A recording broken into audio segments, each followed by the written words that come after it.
അപ്പോൾ നമ്മൾ ഓൾമോസ്റ്റ് നമുക്ക് റോമാലേഖനത്തിന് ആവശ്യമായ ഡോക്ട്രിൻസ് ഓൾമോസ്റ്റ് നമ്മൾ പഠിച്ചു കഴിഞ്ഞു. ഇന്ന് നമ്മൾ റോമാലേഖനത്തിന് ആവശ്യമായ ഡോക്ട്രിൻസിൻ്റെ ഫൈനൽ സാധനമാണ്. ഇത് കഴിഞ്ഞാൽ നമുക്കൊരു മണിക്കൂറിൻ്റെയും കൂടെ ആവശ്യമുള്ളൂ. ജസ്റ്റ് ഒരു ബേസിക് സ്ട്രക്ചറോടെ പഠിച്ചാൽ പിന്നെ നമ്മൾ റോമാലേഖനത്തിൽ തിരിച്ചു വരും. ഇപ്പോൾ നമുക്ക് റോമാലേഖനം പഠിക്കാൻ ആവശ്യമായ ബൈബിളിൽ ഒത്തിരി ഡോക്ട്രിൻസ് ഉണ്ട്. റോമാലേഖനം നമ്മൾ പഠിച്ചത് കൊണ്ട് നമുക്ക് ആവശ്യമായ ബേസിക് ഡോക്ട്രിൻസ് എന്തൊക്കെയായിരുന്നു? ഒന്ന്, നമ്മൾ ഇതുവരെ പഠിച്ചത് എന്തൊക്കെയായിരുന്നു? ഒന്ന്, നമ്മൾ പഠിച്ചു എന്തുണ്ടായിരുന്നു, ഒരു പ്രീ എറ്റേണൽ കൗൺസിൽ ഉണ്ടായിരുന്നു. അതിൻ്റെ അകത്തിൽ നമ്മൾ പഠിച്ചു എന്തുണ്ടായിരുന്നു, ദൈവം ഒരു എലക്ഷൻ നടത്തിയല്ലേ.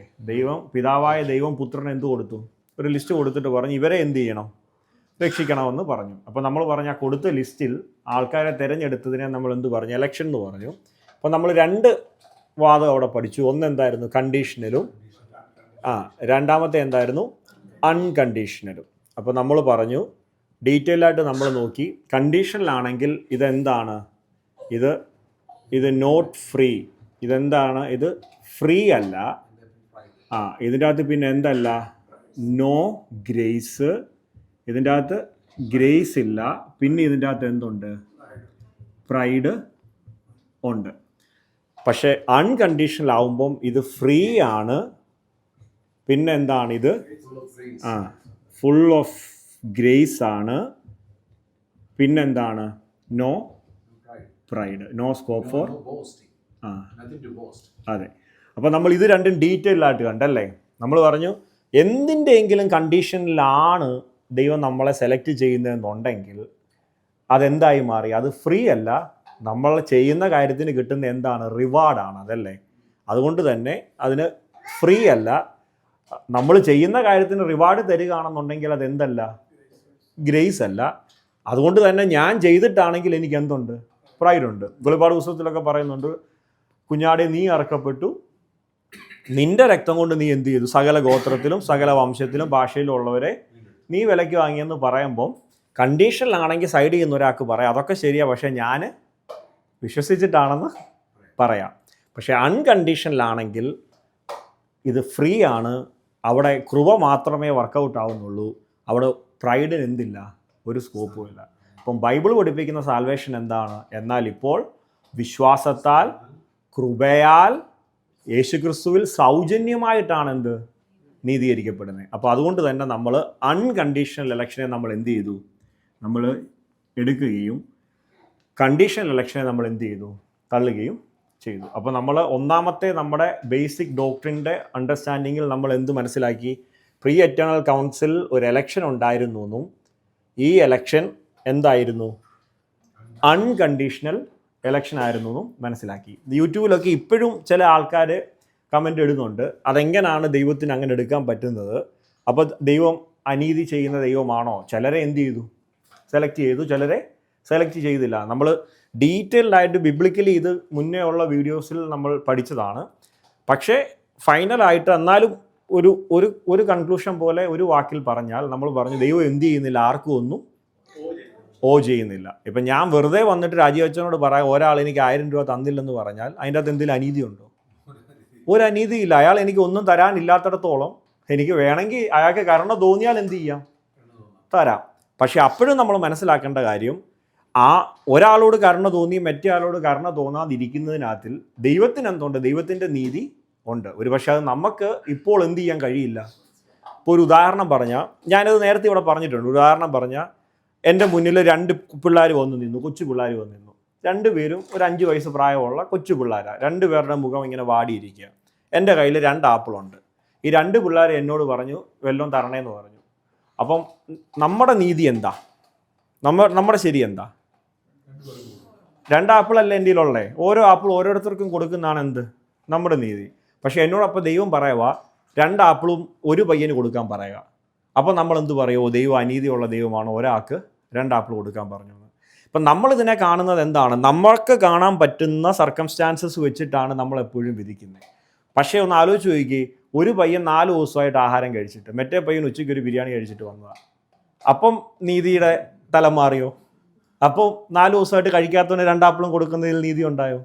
അപ്പം നമ്മളെപ്പോഴും നമുക്കറിയാവുന്നതിനെ വെച്ചിട്ടാണ് നമ്മൾ അത് നീതി ഇത് നീതി എന്ന് പറയുന്നത്. നമ്മൾ ലിമിറ്റഡ് ആയതുകൊണ്ടും നമുക്കെല്ലാം അറിയാത്തത് കൊണ്ടും ദൈവം സർവ്വജ്ഞാനി ആയതുകൊണ്ടും ദൈവം ചെയ്യുന്നതിനകത്തെല്ലാം എന്തുണ്ട്? നീതിയുണ്ട്. അപ്പോൾ അതുകൊണ്ട് തന്നെ ദൈവം ചിലരെ തിരഞ്ഞെടുക്കുകയും ചിലരെ തിരഞ്ഞെടുക്കാതിരിക്കാതിരിക്കുകയും ചെയ്യുന്നതിനകത്തിൽ ദൈവത്തിൻ്റെ നീതിയുണ്ട്. അതെന്താണെന്ന് എനിക്കറിയത്തില്ല.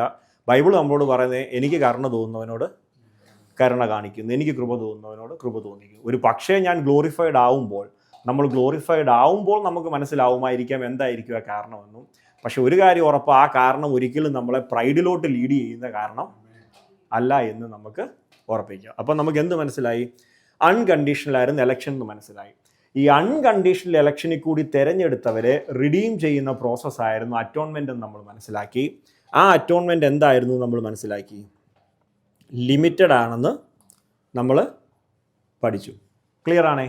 അപ്പോൾ നമ്മൾ പഠിച്ചു. അവിടെ ചിലർ പറയും യൂണിവേഴ്സൽ അറ്റോൺമെൻ്റ് ആണ്, മുഴുവൻ ലോകത്തിനും വേണ്ടിയിട്ടാണ് ദൈവം മരിച്ചതെന്ന് ചിലർ പഠിപ്പിക്കുന്നുണ്ട്. പക്ഷെ നമ്മൾ ബിബ്ലിക്കലി നമ്മൾ പഠിച്ചു, കർത്താവ് സ്വയം പറഞ്ഞു, ഞാൻ ലോകത്തിന് വേണ്ടിയിട്ടല്ല എന്നും നീ എനിക്ക് തന്നവർക്ക് വേണ്ടിയിട്ടാണ് ഞാൻ ഞാൻ യാഗം കഴിക്കാൻ പോകുന്നതെന്ന് മഹാപുരോഹിത പ്രാർത്ഥനയിൽ പറയുകയും ത്രൂ ഔട്ട് ദ ബൈബിൾ എലക്റ്റിനെ പറ്റിയിട്ട് സംസാരിക്കുന്നത് കൊണ്ടും അതല്ലാതെ പറഞ്ഞിരിക്കുന്ന മുഴുവൻ ലോകം എല്ലാവർക്കും എന്നൊക്കെയുള്ള കോണ്ടെക്സ്റ്റൽ വാക്യങ്ങൾ ഉദ്ദേശിക്കുന്ന തലമൊക്കെ നമ്മൾ പഠിച്ചു. നമുക്ക് മനസ്സിലായി ലിമിറ്റഡ് അറ്റോൺമെൻ്റ് ആണ് കർത്താവ് ചെയ്തതെന്നും കർത്താവിൽ തിരഞ്ഞെടുക്കപ്പെട്ട ആളുകൾക്ക് വേണ്ടിയിട്ടാണ് കർത്താവ് ക്രൂശിൽ മരിച്ചതെന്നും മനസ്സിലായി. ഇത് രണ്ടും ആണ് റോമാലേഖനത്തിൻ്റെ കാതലെന്ന് പറയുന്നത്, കോർ എലമെൻ്റ് റോമാലേഖനത്തിൽ പറയുന്നത്. റോമാലേഖനം ത്രൂ ഔട്ട് ഒരു അധ്യായം മുഴുവനുണ്ട് എന്തിനു വേണ്ടിയിട്ട്? അൺകണ്ടീഷണൽ എലക്ഷന് വേണ്ടിയിട്ട്. അവിടെ യാക്കോബിനെയും യേശാവിനെയും തിരഞ്ഞെടുപ്പിനെ പറ്റിയിട്ട് പറയുന്നുണ്ട്, ലിമിറ്റഡ് അറ്റോൺമെൻറ്റിനെ പറ്റി പറയുന്നുണ്ട്. ഇതൊക്കെയാണ് ഇതാണ് ക്രിസ്ത്യാനിറ്റിയുടെ ബേസ്. അപ്പം നമുക്ക് ഇതിൽ നിന്ന് ഇന്ന് നമ്മൾ പഠിക്കാൻ പോകുന്നത് സാൽവേഷൻ. നമ്മൾ ഓൾറെഡി അതൊന്ന് ഡിസ്കസ് ചെയ്തായിരുന്നു. ഇത് ഇത്രയും ക്ലിയർ ആണല്ലോ നമുക്ക്. അപ്പോൾ നമ്മൾ ഇനി ചെയ്യാൻ പോകുന്നത്, ഇതിൽ നിന്നിട്ട് നമ്മൾ ഇനി പഠിക്കാൻ പോകുന്നത് സാൽവേഷനാണ്. സാൽവേഷൻ കഴിഞ്ഞ ദിവസം നമ്മൾ പിങ്കിയെ ഒന്ന് രക്ഷപ്പെടുത്തിയായിരുന്നു, ഓർക്കുന്നുണ്ടോ? ഇന്ന് നമുക്ക് പിങ്കി ഇല്ലാത്തതുകൊണ്ട് വേറെ ആരെങ്കിലും നമുക്ക് രക്ഷപ്പെടുത്താം. അപ്പോൾ സാൽവേഷൻ പഠിക്കുമ്പം നമ്മൾ ഓർക്കേണ്ട ഒരു കാര്യം എന്ന് പറഞ്ഞാൽ, അയ്യോ തെറ്റിപ്പോയല്ലോ,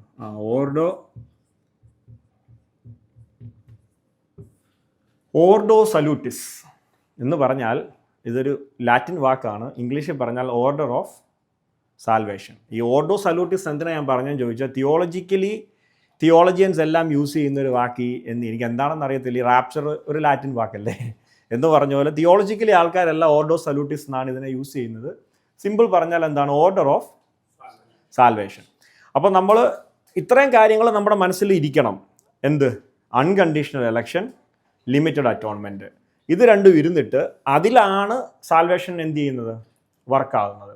അപ്പോൾ നമ്മൾ ഇനി എന്തിലോട്ട് പോവുകയാണ്? എങ്ങനെയാണ് സാൽവേഷൻ വർക്കൗട്ട് ആകുന്നതെന്ന് മൊത്തത്തിൽ നമ്മൾ മനസ്സിലാക്കിയാൽ നമ്മുടെ ക്രിസ്ത്യൻ ലൈഫിൻ്റെ ബേസായി.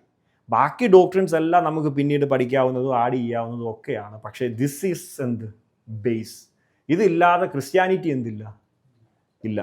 അപ്പോൾ അതുകൊണ്ട് ഓർഡർ ഓഫ് സാൽവേഷൻ പഠിക്കുക എന്ന് വളരെ ഇമ്പോർട്ടൻ്റാണ്. ഈ ഓർഡർ ഓഫ് സാൽവേഷൻ ബൈബിളിൽ ഒരുപാട് സ്ഥലത്ത് പറഞ്ഞിട്ടുണ്ട്. അത് ഫുൾ ആ ഓർഡറിലല്ല പറഞ്ഞിരിക്കുന്നത്, വ്യത്യാസങ്ങളൊക്കെ വരുത്തി പറഞ്ഞു. ഉദാഹരണം പറഞ്ഞാൽ റോമാലേഖനം 8:30 തോന്നുന്നു പറയുന്നത്, അവൻ മുൻ നിർണയിച്ചവരെ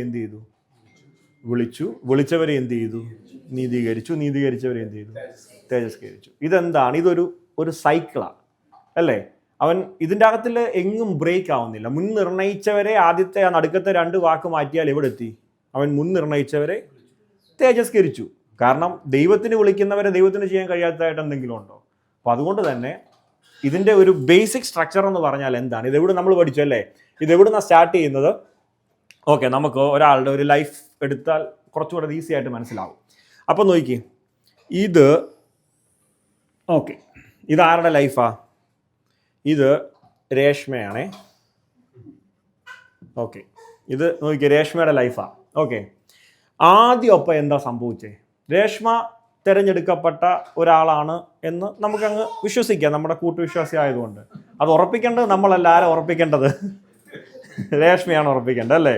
ഇപ്പോൾ എനിക്ക് പൂർണ്ണ ബോധ്യമുണ്ട് ഞാൻ തിരഞ്ഞെടുക്കപ്പെട്ട ആളാണെന്ന്. ഇതേപോലെ ഇത് അതെ, ഇതേപോലെ നിങ്ങൾ ഓരോരുത്തരും പറയാനുള്ള പ്രാഗൽഭ്യം. അതുകൊണ്ടാണ് പത്രോസ് പറയുന്നത്, സഹോദരന്മാരെ, നിങ്ങളുടെ വിളിയും തിരഞ്ഞെടുപ്പും ഉറപ്പാക്കണം. ഇത് നമ്മൾ ഓരോരുത്തരും ചെയ്യേണ്ട പ്രോസസ്സാണ്. അപ്പം രേഷ്മ എലക്റ്റായ തിരഞ്ഞെടുക്കപ്പെട്ട ഒരാളാണ്. അപ്പം ഇത് എവിടാണ് തുടങ്ങിയത്?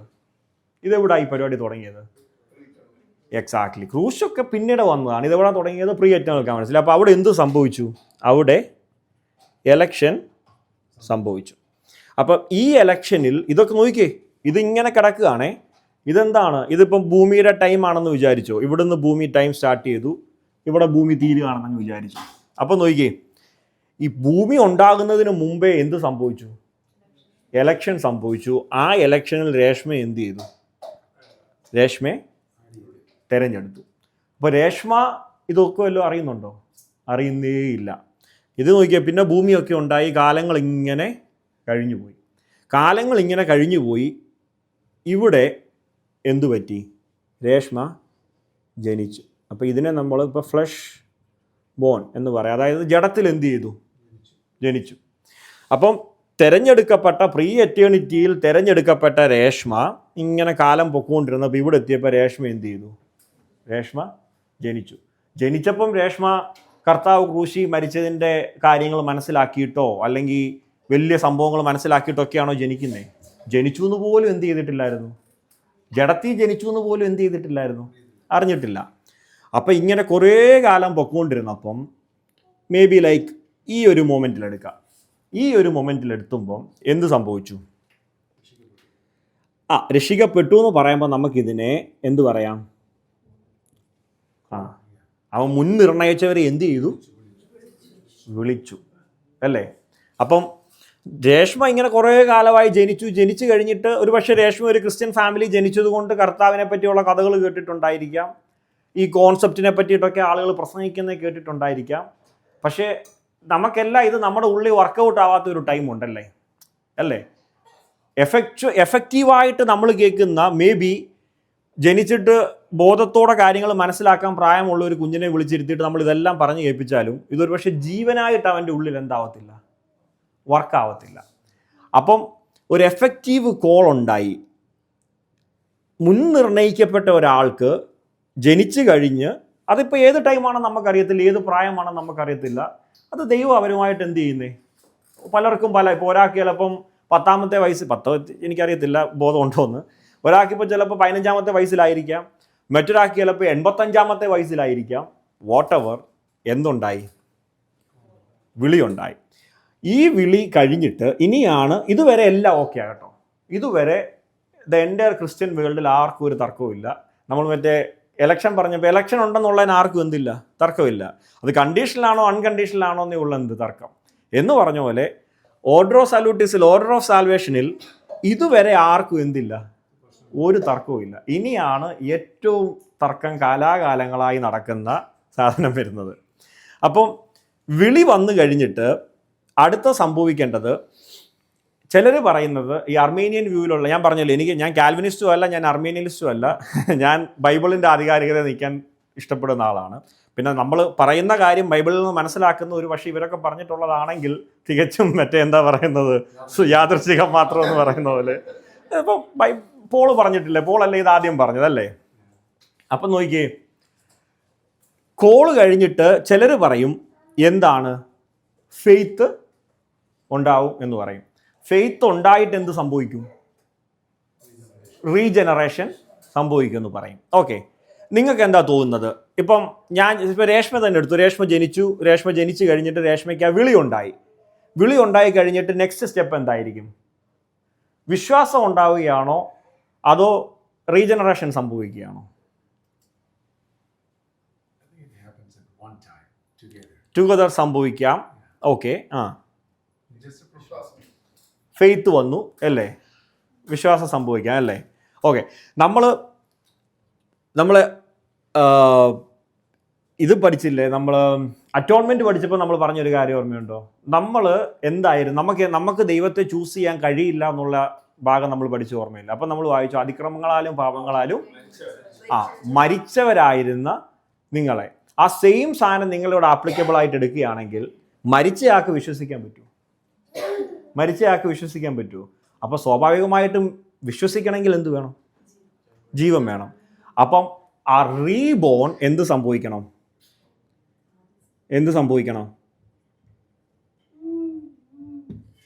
എന്ത് ചെയ്യണം?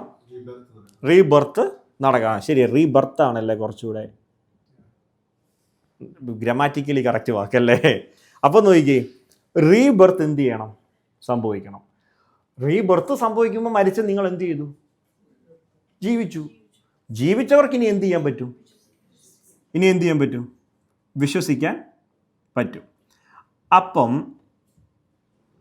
ഈ ഒരു കാര്യത്തിലാണ് സഭയ്ക്കകത്തിൽ കാലാകാലങ്ങളായിട്ട് തർക്കം നടക്കുന്നത്. ഈ അർമേനിയൻ വ്യൂ ആയിട്ടുള്ള ആൾക്കാർ പറയുന്നത്, ബിക്കോസ് അവർ പറയുന്നത് എന്താണ്, നമ്മുടെ ഫെയ്ത്തിൻ്റെ ബേസിലാണല്ലോ കർത്താവ് നമ്മളെ തിരഞ്ഞെടുക്കുന്നതെന്ന് പോലും പറയുന്നത്. അപ്പം അവർ പറയുന്നത് ഫെയ്ത്ത് കംസ് ഫസ്റ്റ്. വിശ്വാസം സംഭവിക്കുമ്പോൾ നമ്മൾ വിശ്വസിക്കുന്നവർക്ക് എന്ത് പറ്റും?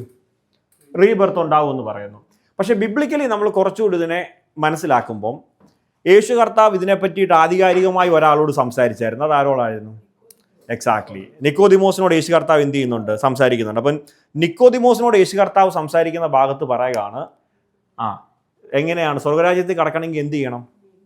വീണ്ടും ജനിച്ചെങ്കിൽ മാത്രമേ എന്ത് ചെയ്യാൻ പറ്റത്തുള്ളൂ? സ്വർഗരാജ്യത്തിൽ കടക്കാം. അപ്പം നിക്കോദിമോസ് ചോദിക്കുക, പുരുഷനായിട്ട് ഞാൻ ജനിച്ച് ഇത്രയും പ്രായമായിട്ടുള്ള ഞാൻ ഇനി എങ്ങനെ അമ്മയുടെ വയറ്റിൽ ചെന്നിട്ട് വീണ്ടും ജനിക്കുകയെന്ന് ചോദിക്കുക. അപ്പോൾ യേശു കർത്താവ് പറയുകയാണ്, എന്താ പറയുന്നത്? വെള്ളത്താലും ആത്മാവാലും വീണ്ടും ജനിച്ചില്ല എന്നുണ്ടെങ്കിൽ ഇതിനെ ഈ കൂടുതലും ആൾക്കാർ ഇതിനെ ഇൻ്റർപ്രറ്റ് ചെയ്യുന്നത് എങ്ങനെയാണെന്ന് ചോദിച്ചാൽ, ഈ വെള്ളത്താൽ എന്നുള്ളതിനെ എങ്ങനെയാണ് ആൾക്കാർ ഇൻ്റർപ്രറ്റ് ചെയ്യുന്നത്? സ്നാനപ്പെടുമ്പോഴാണ്, വെള്ളം എന്നുള്ള വാക്ക് അവിടെ ഉപയോഗിച്ചേക്കുന്നത് കൊണ്ട് സ്നാനപ്പെടുമ്പോഴാണെന്നുള്ളത്. പക്ഷേ നമുക്ക് ബൈബിളിനെ നമ്മൾ എന്ത് ചെയ്യണം? ബൈബിൾ കൊണ്ട് തന്നെ എന്ത് ചെയ്യണം? ഇൻ്റർപ്രറ്റ് ചെയ്യണം. അപ്പം നിക്കോദിമോസ് ആരാ? നിക്കോദിമോസ് ഒരു യഹൂദന്മാരെ പഠിപ്പിക്കുന്ന ഒരു വലിയ ടീച്ചറാണ്. യഹൂദന്മാരുടെ അന്നത്തെ കാലത്തെ one of the best ടീച്ചറായിരുന്നു Nicodemos. നിക്കോദിമോസൊക്കെ യെരുശലേമിലെ വലിയ ടീമാണ്. ഗലീലിലെ സിനഗോഗിലൊക്കെ നിക്കോദിമോസ് വന്നിട്ടുണ്ടെന്ന് അറിഞ്ഞാൽ ആൾക്കാർ മരിക്കും നിക്കോദിമോസിൻ്റെ ഒരു പ്രസംഗം കേൾക്കാൻ. അത്രയും വലിയ ടീച്ചറാണ്. അപ്പോൾ യേശു കർത്താവ് നിക്കോദിമോസിനോട് ചോദിക്കുക, ഇതെങ്ങനെ സംഭവിക്കുമെന്ന് ചോദിച്ചപ്പോൾ യേശു കർത്താവ് പറയുക, നീ ഇസ്രയേലിൻ്റെ വലിയ ഉപദേഷ്ടകനായിട്ടിരുന്നിട്ടും നിനക്കിത് അറിയത്തില്ലയോ എന്ന് പറഞ്ഞതിന് അർത്ഥം എന്താ? നിക്കോദിമോസ് ന്യായപ്രമാണം ഇസ്രയേലിനെ പഠിപ്പിക്കുന്ന ആളോട് പറയുക, നീ ന്യായപ്രമാണം പഠിപ്പിക്കുന്ന ടീച്ചറായിരുന്നിട്ട് നിനക്കിത് അറിയത്തില്ലോ എന്ന് ചോദിച്ചാൽ അതിൻ്റെ അർത്ഥം ഇത് എവിടെ ഉണ്ടായിരുന്നു? യേശു കർത്താവ് പറഞ്ഞ പ്രോസസ്സ് എവിടെ ഉണ്ടായിരുന്നു? ഇപ്പം ഞാൻ റിജുവിനോട് പറയുക, നീ വലിയ ഫിനാൻഷ്യൽ അനലിസ്റ്റ് ആയിട്ട് നിനക്കിത് അറിയത്തില്ലോ എന്ന് ചോദിച്ചാൽ സ്വാഭാവികമായിട്ടും ആ സാധനം എന്തായിരിക്കണം? ഫിനാൻസിൽ ഓൾറെഡി പഠിപ്പിച്ചതോ അല്ലെ ആ പ്രോസസ്സിൽ അറിയേണ്ടിയിരിക്കുന്നോ കാര്യം ആയിരിക്കണം. അപ്പം നിക്കോദിമോസിനോട് പറയുക, നീ വലിയ ടീച്ചറായിട്ട് ഇത് അറിഞ്ഞില്ലോ എന്ന് ചോദിച്ചാൽ ഇത് എവിടെ ഉണ്ടായിരുന്നു? ഓൾറെഡി ന്യായപ്രമാണത്തിൽ ഉണ്ടായിരുന്നു. ന്യായപ്രമാണത്തിൽ എവിടെ പറഞ്ഞിരിക്കുന്നത്? ഇന്ന് എനിക്കൊന്ന് തമ്പിയങ്കൾ അതിനെ പറ്റിയിട്ട് പറഞ്ഞായിരുന്നു. എസെക്കിയേലിൻ്റെ പ്രവചനത്തിൽ അതൊന്ന് വായിച്ച്, ആ എസെക്കിയേലിൻ്റെ ഇതെടുത്ത് അതൊന്ന് വായിച്ച്, ആ പോർഷൻ 36:26-27. യെസ്, ഏതാ? എസെക്കിയേൽ 36 അല്ലേ? 36:26. 36. യെസ് 36:26. എസെക്കിയേൽ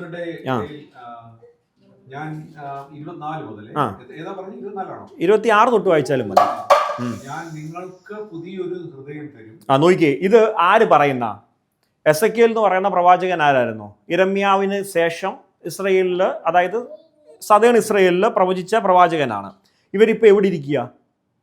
ബാബിലോണിൽ പ്രവാസത്തിലിരിക്കുക. അവിടുന്ന് പൊങ്ങി വന്ന പ്രവാചകൻ ആരാര്? എസെക്കിയേൽ. അപ്പോൾ എസെക്കിയേൽ ഇസ്രയേലിനോട് പ്രവചിക്കുകയാണ്. എസെക്കിയേലിൻ്റെ ഒരു ക്വാളിറ്റി എന്ന് പറഞ്ഞാൽ, അന്ന് എസെക്കിയേൽ അവിടെ ഇരുന്നിട്ട് ഒരുപാട് ദീർഘവീക്ഷണത്തോടു കൂടി ഇസ്രയേലിനെ നോക്കി എന്ത് ചെയ്തു? പ്രവചിച്ചു. അപ്പോൾ ഈ ഇസ്രയേലിൽ അന്നിരിക്കുന്ന പ്രോഫറ്റുകൾ പ്രവചിച്ച പ്രവചനങ്ങൾക്കെല്ലാം 2-3 നിവർത്തികളുണ്ടല്ലേ?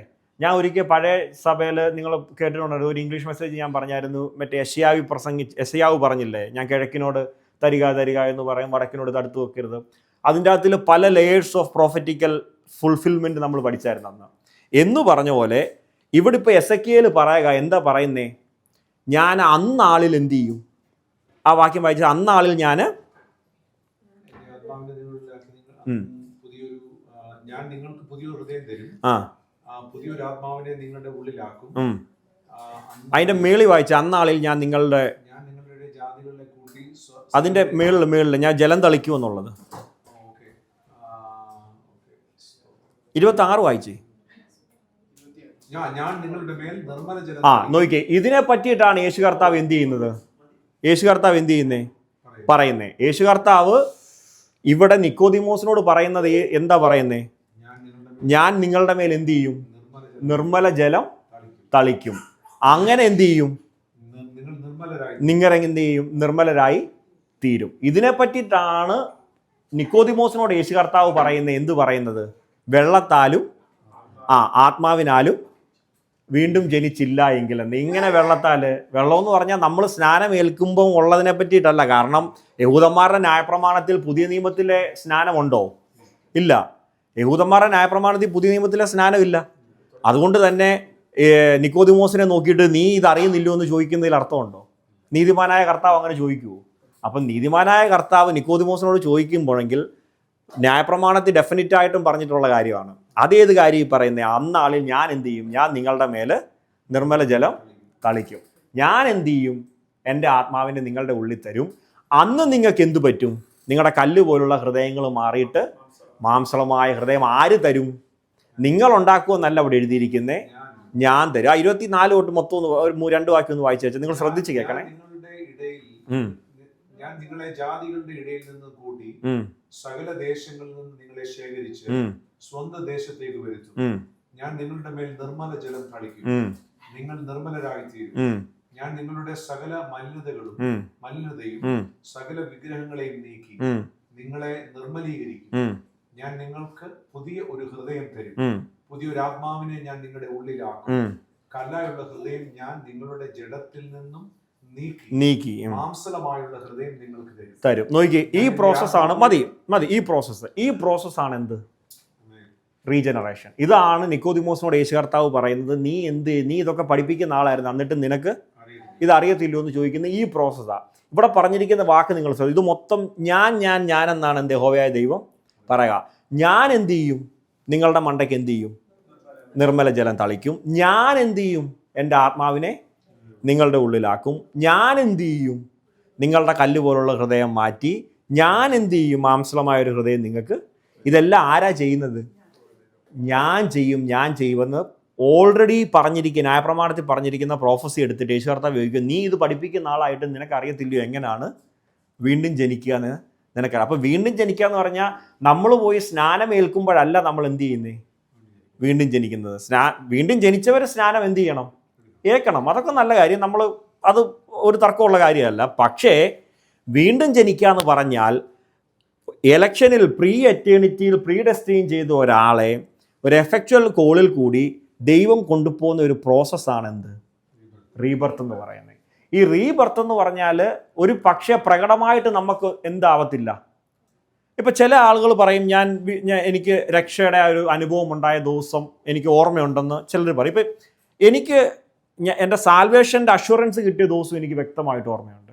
പക്ഷേ എന്നോട് ഞാൻ റീബർത്ത് ആയത് എപ്പോഴാണെന്ന് ചോദിച്ചാൽ എനിക്ക് കൃത്യമായിട്ട് അറിയത്തില്ല. പക്ഷേ എനിക്ക് ആ ടൈംസ് ഓർമ്മയുണ്ട്. കാരണം ഒരു ബോധവും ഇല്ലാതെ നടന്ന എൻ്റെ ഉള്ളിൽ ഒരു കാരണവുമില്ലാതെ പരിശുദ്ധാത്മാവ് എന്താ പറയേണ്ടത്, ഇങ്ങനെ കാര്യങ്ങളെ തെളിയിച്ച് തരുന്ന ഒരു സമയമുണ്ടല്ലോ, അതെനിക്ക് വ്യക്തമായിട്ട് ഓർമ്മയുണ്ട്. പ്രത്യേകിച്ച് കാരണങ്ങളൊന്നുമില്ല. പക്ഷേ എന്തുണ്ട്, അങ്ങനത്തെ കാര്യങ്ങളിലേക്ക് ദൈവം നമ്മളെ ഗൈഡ് ചെയ്യും. നമുക്ക് ചില റെവലേഷൻസ് കണ്ണു തുറന്ന് കിട്ടും. ഇതിങ്ങനെയായിരുന്നല്ലോ എന്ന് വചനത്തിൽ നിന്ന് നമുക്ക് മനസ്സിലാകുന്നു. ഇതൊക്കെ ദൈവം നമ്മുടെ ഉള്ളിൽ എന്ത് ചെയ്യും. ഈ പ്രോസസ്സാണ് എന്ത്? റീബർത്ത് എന്ന് പറയുന്നത്. റീബർത്ത് വീണ്ടും ജനിക്കുമ്പം മരിച്ചവനായിരുന്ന, അതിക്രമങ്ങളാലും പാപങ്ങളാലും മരിച്ചവനായിരുന്ന ഞാനിപ്പോൾ എന്തു പറ്റി? ഞാൻ എന്ത് ചെയ്തു? റീബർത്ത് ഉണ്ടായി. എങ്ങനെ ഉണ്ടായി? നമ്മളിപ്പോൾ വായിച്ചതുപോലെ കർത്താവ് എന്ത് ചെയ്തു? എന്നെ ശുദ്ധീകരിച്ച് കർത്താവ് എൻ്റെ ഹൃദയത്തെ എന്ത് ചെയ്തു? റീപ്ലേസ് ചെയ്തിട്ട് ഒരു പുതിയ ഹൃദയം എൻ്റെ ഉള്ളിൽ കൊണ്ടുവച്ചു. അപ്പോൾ നോക്കിക്കേ, രേഷ്മ എലക്റ്റഡ് ആയിരുന്നു. രേഷ്മ ജനിച്ചു. കുറേ കഴിഞ്ഞപ്പോൾ രേഷ്മയിലെ എലക്ഷൻ്റെ കോൾ എന്ത് ചെയ്തു? രേഷ്മയുടെ മണ്ടയ്ക്ക് വന്നു. കർത്താവ് ഒരു ദിവസം എന്ത് ചെയ്തു? രേഷ്മയെ വീണ്ടും ജനിപ്പിച്ചു. അപ്പം പാപത്തിൽ ഇവിടെ ഫ്ലഷിൽ ജനിച്ചപ്പം രേഷ്മ എന്തിൻ്റെ അണ്ടറിലായിരുന്നു? പാപത്തിലാൽ മരിച്ച രേഷ്മയെ കർത്താവ് എന്ത് ചെയ്തു? വീണ്ടും ജനിപ്പിച്ചു. ഇതെങ്ങനെയാണ്? ഇത് ദൈവത്തിൻ്റെ ആത്മാവിലാണ് ആൾ എന്ത് ചെയ്തേ? വീണ്ടും ജനിപ്പിച്ചേ. ഇനിയും രേഷ്മയ്ക്ക് എന്ത് ചെയ്യാം? ഇനിയും രേഷ്മയ്ക്ക് വിശ്വസിക്കാം. ബിക്കോസ് ഇനിയും ജീവൻ വന്ന ആൾക്ക് ഇനി എന്ത് ചെയ്യാം? വിശ്വസിക്കാം. എന്ത് വിശ്വസിക്കാം? വിശ്വാസം എന്ന് പറഞ്ഞാൽ എന്താ? ബേസിക്കായിട്ട് ആശിക്കുന്നതിൻ്റെ ഉറപ്പും കാണാത്ത കാര്യത്തിൻ്റെ നിശ്ചയമാകുന്നല്ലേ? എന്താശിക്കും? നമുക്ക് കാണാത്ത കാര്യങ്ങൾ, എനിക്ക് വണ്ടിയില്ല, വണ്ടി കിട്ടുമെന്ന് ഞാൻ കാണാത്ത കാര്യങ്ങൾ ആശിക്കുന്നു, അത് കിട്ടും, അതാണോ വിശ്വാസം? ആ കോണ്ടെക്സ്റ്റിലല്ല അവിടെ പറഞ്ഞിരിക്കുന്നത്. അവിടെ പറഞ്ഞിരിക്കുന്ന ഏത് കോണ്ടെക്സ്റ്റിലാണ്? നമ്മൾ എബ്രായ ലേഖനത്തിലോട്ട് നമ്മൾ വരും. അപ്പോൾ നോക്കിക്കേ, ഇവിടെ ഈ കേസിൽ രേഷ്മ എന്താ ചെയ്യുന്നത്? വിശ്വസിക്കുക, ഫെയ്ത്ത് അല്ലേ? എന്താ വിശ്വസിച്ചത്? രേഷ്മ വിശ്വസിച്ചു രേഷ്മയുടെ പാപങ്ങൾക്ക് വേണ്ടിയിട്ടെല്ലാം കർത്താവ് ക്രൂശിൽ മരിച്ചു എന്ന് എന്ത് ചെയ്തു? രേഷ്മ വിശ്വസിച്ചു അല്ലേ? അപ്പം അത് രേഷ്മ കണ്ടായിരുന്നോ? യേശു ക്രൂശി മരിക്കുന്ന രേഷ്മ കണ്ടായിരുന്നോ? രേഷ്മ കണ്ടിട്ടില്ല. പക്ഷെ കാണാത്ത കാര്യം രേഷ്മ എന്ത് ചെയ്തു? വിശ്വസിച്ചു. രേഷ്മയ്ക്ക് ഒന്നറിയാം, സകല പാപങ്ങളും കർത്താവ് ഏറ്റെടുത്തെന്നും രേഷ്മയെ ചേർക്കാൻ വേണ്ടി വേഗം വരുമെന്നും അറിയാം. ഇതെന്താണ് രേഷ്മയുടെ പ്രത്യാശയാണ്. അപ്പോൾ രേഷ്മയുടെ ആശ എന്താണ്? കർത്താവ് രേഷ്മയെ പാപങ്ങളെല്ലാം ഏറ്റെടുത്തെന്നും രേഷ്മയ്ക്ക് വേണ്ടി കർത്താവ് മരിച്ചെന്നും കർത്താവ് ഉയർത്തപ്പോൾ ഇതൊന്നും രേഷ്മ എന്ത് ചെയ്തിട്ടില്ല? കണ്ടിട്ടില്ല. അതുകൊണ്ടാണ് പറഞ്ഞ വിശ്വാസം എന്നത് ആശിക്കുന്നതിൻ്റെ ഉറപ്പും കാണാത്ത കാര്യങ്ങളുടെ നിശ്ചയവുമാകും. ഈ നിശ്ചയം ഇവിടെ എത്തിയപ്പോൾ എന്തു പറ്റി? രേഷ്മ ഫെയ്ത്തിനാൽ എന്ത് സംഭവിക്കുന്നു? നമ്മൾ റോമാലേഖനത്തിൽ പഠിച്ചേ, വിശ്വാസത്താൽ എന്തുണ്ടെന്നാണ് പറഞ്ഞത്? നീതീകരണം സംഭവിക്കുന്നു. അപ്പം ഈ മൊമെൻറ്റിൽ വേറൊരു കാര്യം കൂടെ സംഭവിച്ചു. അതിൻ്റെ പേരാണ് എന്ത്? ജസ്റ്റിഫിക്കേഷൻ. അപ്പം റീബർത്ത് ആയപ്പം രേഷ്മയുടെ ഉള്ളിൽ ആത്മാവ് വന്നു. ആരുടെ ആത്മാവ്? ക്രിസ്തുവിൻ്റെ ആത്മാവ് വന്നു. പരിശുദ്ധാത്മാവ് വന്നു. അതുകൊണ്ടാണ് നമ്മൾ പറയുന്നത് ഫെയ്ത്ത് നമ്മളുടെ മെറിറ്റ് അല്ല. ഇതുകൊണ്ടാണ് പറയുന്നത് ഫെയ്ത്ത് നമ്മൾ കഴിഞ്ഞ ആഴ്ച വായിച്ചില്ലേ, അതും ദൈവത്തിൻ്റെ ദാനം അത്രയാകുന്നു. കാരണം ഇതാരാ ചെയ്തത്? നമ്മളിപ്പം വായിച്ചു, അന്നാളിൽ ഞാൻ എൻ്റെ ജലത്തെ നിങ്ങളുടെ മണ്ടയ്ക്ക് അറിയും, ഞാൻ നിങ്ങളുടെ ഹൃദയത്തെ മാറ്റി പുതിയൊരു ഹൃദയം എൻ്റെ ആത്മാവിനെ പകരും, നിങ്ങളുടെ പഴയ ഹൃദയം മാറ്റി മാംസളമായ ഒരു ഹൃദയം ഞാൻ എന്ത് ചെയ്യും? തരും. ഇതൊക്കെ ആര് ചെയ്തു? അതുകൊണ്ട് ഇനി നമുക്ക് മെറിറ്റ് ഉണ്ടോ? ഇല്ല. അതുകൊണ്ട് തന്നെ ഇതൊക്കെ സംഭവിച്ചപ്പം ഇനിയും രേഷ്മയ്ക്ക് വിശ്വസിക്കാം. ബിക്കോസ് കർത്താവ് ഇതെല്ലാം ചെയ്തു. വിശ്വാസവും എന്ത് ചെയ്തു? കർത്താവ് തന്നു. അപ്പോൾ അല്ലെങ്കിൽ നോർമലായിട്ട് നമുക്ക് വിശ്വസിക്കാൻ പറ്റില്ല, ബിക്കോസ് ഞാൻ അതിക്രമങ്ങളാലും പാപങ്ങളാലും.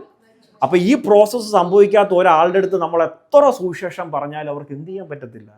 Unless you are not rebirth ഉണ്ടാവാത്ത ഒരാൾക്ക്, റീജനറേഷൻ സംഭവിക്കാത്ത ഒരാൾക്ക് വിശ്വസിക്കാൻ എന്ത് ചെയ്യത്തില്ല? ബിക്കോസ് അവർക്ക് പറ്റത്തില്ല. അവർ അതിക്രമങ്ങളാലും പാപങ്ങളാലും എന്ത് ചെയ്തതാ? മരിച്ചതാ. അപ്പം കർത്താവ് ഒരാളെ റീബർത്ത് കൊടുക്കുമ്പോൾ അവൻ്റെ ഉള്ളിൽ എന്ത് വരുന്നു? ആത്മാവ് വരുന്നു. നമ്മൾ പിന്നെ വായിച്ച എന്ത്? ന്യൂ ഹാർട്ട് വരുന്നു അല്ലേ? പുതിയ ഹൃദയം വന്നു, ദൈവത്തിൻ്റെ ആത്മാവും വന്നു. അപ്പോൾ പഴയത് മാറി പുതിയ മനുഷ്യനായി തീർന്നു. അവർക്ക് എന്ത് ചെയ്യാം? വിശ്വസിക്കാം.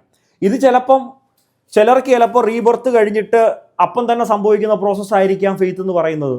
ചിലർക്ക് ചിലപ്പോൾ ഒരാഴ്ച കഴിഞ്ഞിട്ട് സംഭവിക്കുന്നതായിരിക്കാം. ഓൾ ഇറ്റ് ടേക്സ് ഇത് വിശ്വസിക്കാൻ എന്ത്? വിശ്വാസം എന്തോ ആശിക്കുന്നതിൻ്റെ ഉറപ്പും കാണാത്തതിൻ്റെ നിശ്ചയവും. ഏത്? ക്രൂശിലെ ഈ കംപ്ലീറ്റ് പ്രോസസ്സിലെ അത്ര ഉറപ്പോടുകൂടി വിശ്വസിക്കാൻ പറ്റുന്ന മൊമെൻറ്റിൽ എന്ത് സംഭവിക്കുന്നു? ജസ്റ്റിഫിക്കേഷൻ സംഭവിക്കുന്നു. അപ്പോൾ തന്നെ സംഭവിക്കുന്ന വേറൊരു കാര്യം കൂടെ ഉണ്ട്. എന്താണ്?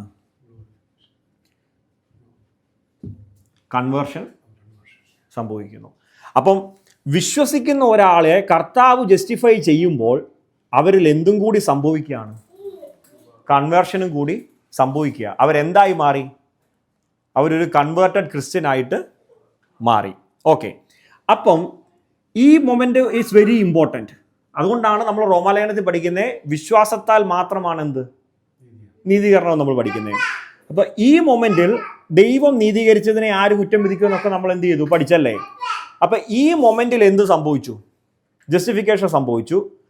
അപ്പം ഈ രേഷ്മയെ കൊണ്ടുവന്ന് ദൈവത്തിൻ്റെ സന്നിധി നിർത്താൻ പറ്റുമോ? നോക്കിക്കേ, രേഷ്മ ഇവിടെ തിരഞ്ഞെടുക്കപ്പെട്ട രേഷ്മ വിളിയാൽ ദൈവം റീബർത്ത് കൊടുത്ത് വിശ്വാസത്താൽ നീതീകരിക്കപ്പെട്ടു. ഇപ്പോൾ രേഷ്മയെ ദൈവത്തിൻ്റെ സന്നിധി കൊണ്ട് നിർത്താനുള്ള ക്വാളിറ്റി ഉണ്ടോ? ഇല്ല. എന്താണ്? ഇപ്പോഴും രേഷ്മ ജീവിക്കുന്ന എവിടാണ്? സാധാരണ ഫ്ലഷിലാണ്. ഈ ജനിച്ച ഇതേ ഫ്ലഷിലാണ് രേഷ്മ എന്ത് ചെയ്യുന്നത്? ജീവിക്കുന്നത് അല്ലേ? മാത്രമല്ല, രേഷ്മ എന്തൊക്കെ ചെയ്താലും ദൈവത്തിൻ്റെ നീതിയുടെ, ദൈവത്തിൻ്റെ വിശുദ്ധിയുടെ ക്വാളിറ്റിയിൽ എത്താൻ പറ്റുമോ? ഇല്ല. അപ്പം നമ്മൾ കഴിഞ്ഞ പ്രാവശ്യം പഠിച്ചപ്പം പറഞ്ഞു, ഇത് സംഭവിക്കുമ്പോൾ തന്നെ ദൈവം എന്ത് ചെയ്യുന്നു?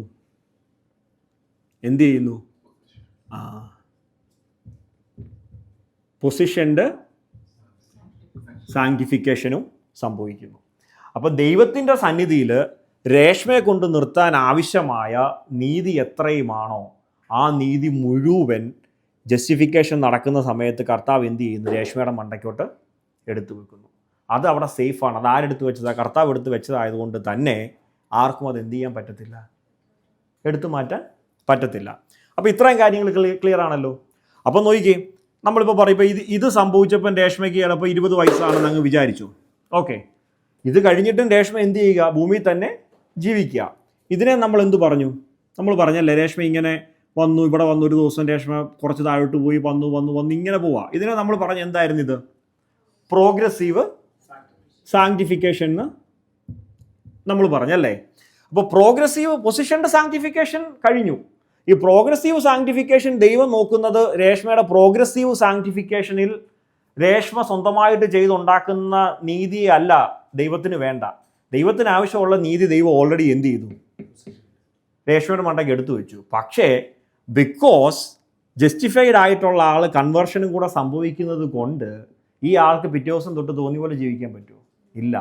ബിക്കോസ് ഈ ആൾ കൺവേർഷൻ സംഭവിക്കുന്ന ആളുടെ ഉള്ളിൽ ബോധം വന്നു, ഞാൻ ക്രിസ്തുവിനോട് കൂടെ മരിക്കുകയും ആകയാൽ ജീവിക്കുന്നത് ഞാനല്ല ക്രിസ്തു ആകുന്നത് കൊണ്ടും പിറ്റേ ദിവസം തൊട്ട് എൻ്റെ ഈ കൺവേർഷൻ സംഭവിച്ച ആളുടെ ഏറ്റവും വലിയ പരിപാടി എന്താ? ക്രിസ്തുവിനെ പോലെ ആവാൻ വേണ്ടിയിട്ട് എന്ത് ചെയ്യുക? ശ്രമിക്കുകയാണ്. ക്രിസ്തുവിനെ പോലെ ആവാൻ വേണ്ടി ശ്രമിക്കുക. ഈ ശ്രമത്തിനാണ് നമ്മൾ എന്ത് പറയുന്നത്? പ്രോഗ്രസീവ് സാങ്ക്ടിഫിക്കേഷൻ എന്ന് പറയുന്നത്. യെസ്, ഒരിക്കലും നമ്മൾ തെറ്റിദ്ധരിക്കരുത്. ഇതൊരിക്കലും 100% ക്രിസ്തുവിനെ പോലെ ഒരു നീതി നമുക്ക് ചെയ്യാൻ പറ്റത്തില്ല. അത് നമ്മൾ ഫ്ലഷിലിരിക്കുന്നിടത്തോളം കാലം എന്ത് ചെയ്യത്തില്ല?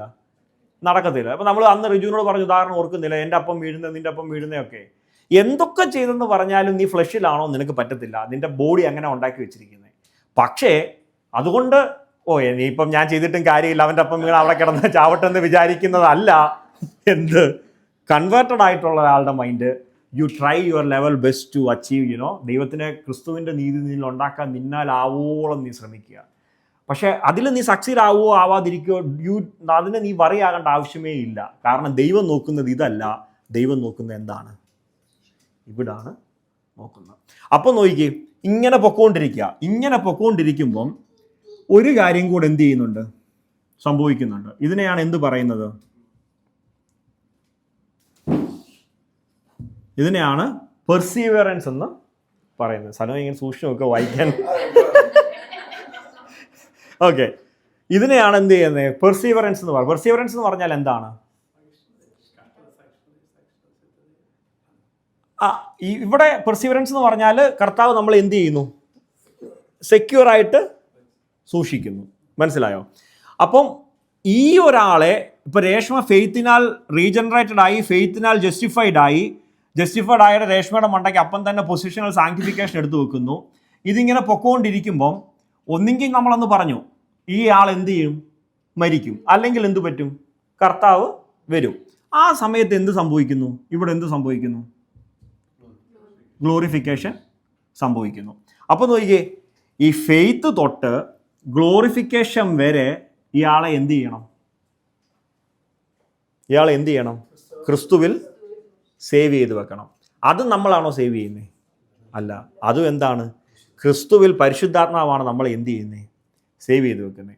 അപ്പോൾ ഇനി എൻ്റെ ചോദ്യം, ഇലക്ഷനിൽ തിരഞ്ഞെടുക്കപ്പെട്ട ഒരാളെ, ഇപ്പോൾ രേഷ്മയെ തന്നെ എടുത്തു. രേഷ്മ പ്രീ എറ്റേണൽ കൗൺസിലിൽ, ഇത് പ്രീ എറ്റേണൽ കൗൺസിലാണേ, പ്രീ എറ്റേണൽ കൗൺസിലിൽ തിരഞ്ഞെടുക്കപ്പെട്ട ഒരാൾ ഗ്ലോറിഫിക്കേഷൻ വരെ എത്താൻ എന്തെങ്കിലും തടസ്സമുണ്ടോ?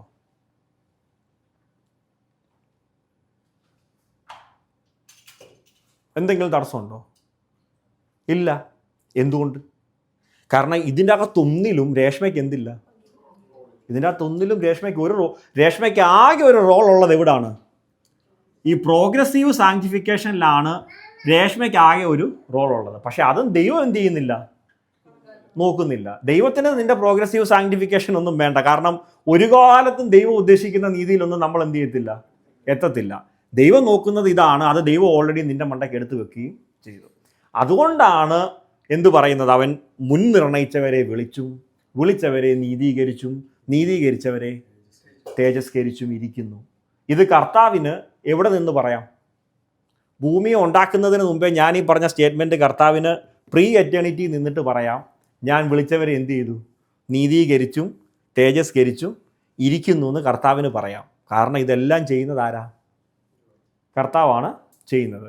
അപ്പം അതുകൊണ്ട് തന്നെ ക്രിസ്ത്യൻ കോളത്തിൽ ഏറ്റവും ചലഞ്ച് ചെയ്യപ്പെട്ടിട്ടുള്ളൊരു ക്വസ്റ്റ്യനാണ് എന്ത്? രക്ഷ നഷ്ടപ്പെടുമോ എന്നുള്ള ചോദ്യം. അപ്പം പറ, നിങ്ങൾ പറ, രക്ഷ നഷ്ടപ്പെടുമോ? The question is, if you are truly elected, yes, നിങ്ങൾ ശരിക്കും തിരഞ്ഞെടുക്കപ്പെട്ട വ്യക്തിയാണെന്നുണ്ടെങ്കിൽ നിങ്ങളെ തിരഞ്ഞെടുക്കുന്നതും ഗ്ലോറിഫൈ ചെയ്യുന്നതും ദൈവമായതുകൊണ്ടും ഇത് ഫുള്ള് ദൈവം പ്ലാൻ ചെയ്ത പദ്ധതി ആയതുകൊണ്ടും നിങ്ങൾ, if you are truly elected, നിങ്ങളുടെ രക്ഷ ഒരു കാലത്തും നഷ്ടപ്പെടത്തില്ല. ഈ ഉറപ്പുണ്ടെങ്കിൽ മാത്രമേ നിങ്ങൾക്ക് ക്രിസ്ത്യൻ ലൈഫ് മുന്നോട്ട് കൊണ്ടുപോകാൻ പറ്റത്തുള്ളൂ. ഞാൻ അതിലോട്ട് വരും. അപ്പോൾ അതിനു മുമ്പ് ഈ ഒരു ചോദ്യം വരും അല്ലേ? ഇതാണ് കീ എലമെൻറ്റ്. ദൈവം എങ്ങനെയാണ് എന്ത് ചെയ്യുന്നത്? നമ്മളെ എന്ത് ചെയ്യുന്നത്? പെർസീവർ ചെയ്യുന്നത്, നമ്മളെ സൂക്ഷിക്കുന്നത് അല്ലേ? കുറച്ച് വാക്യങ്ങൾ നമുക്ക് വായിക്കാം. യോഹന്നാൻ 10:27 തൊട്ട് 29 വരെ ഒന്ന് വായിച്ചേ.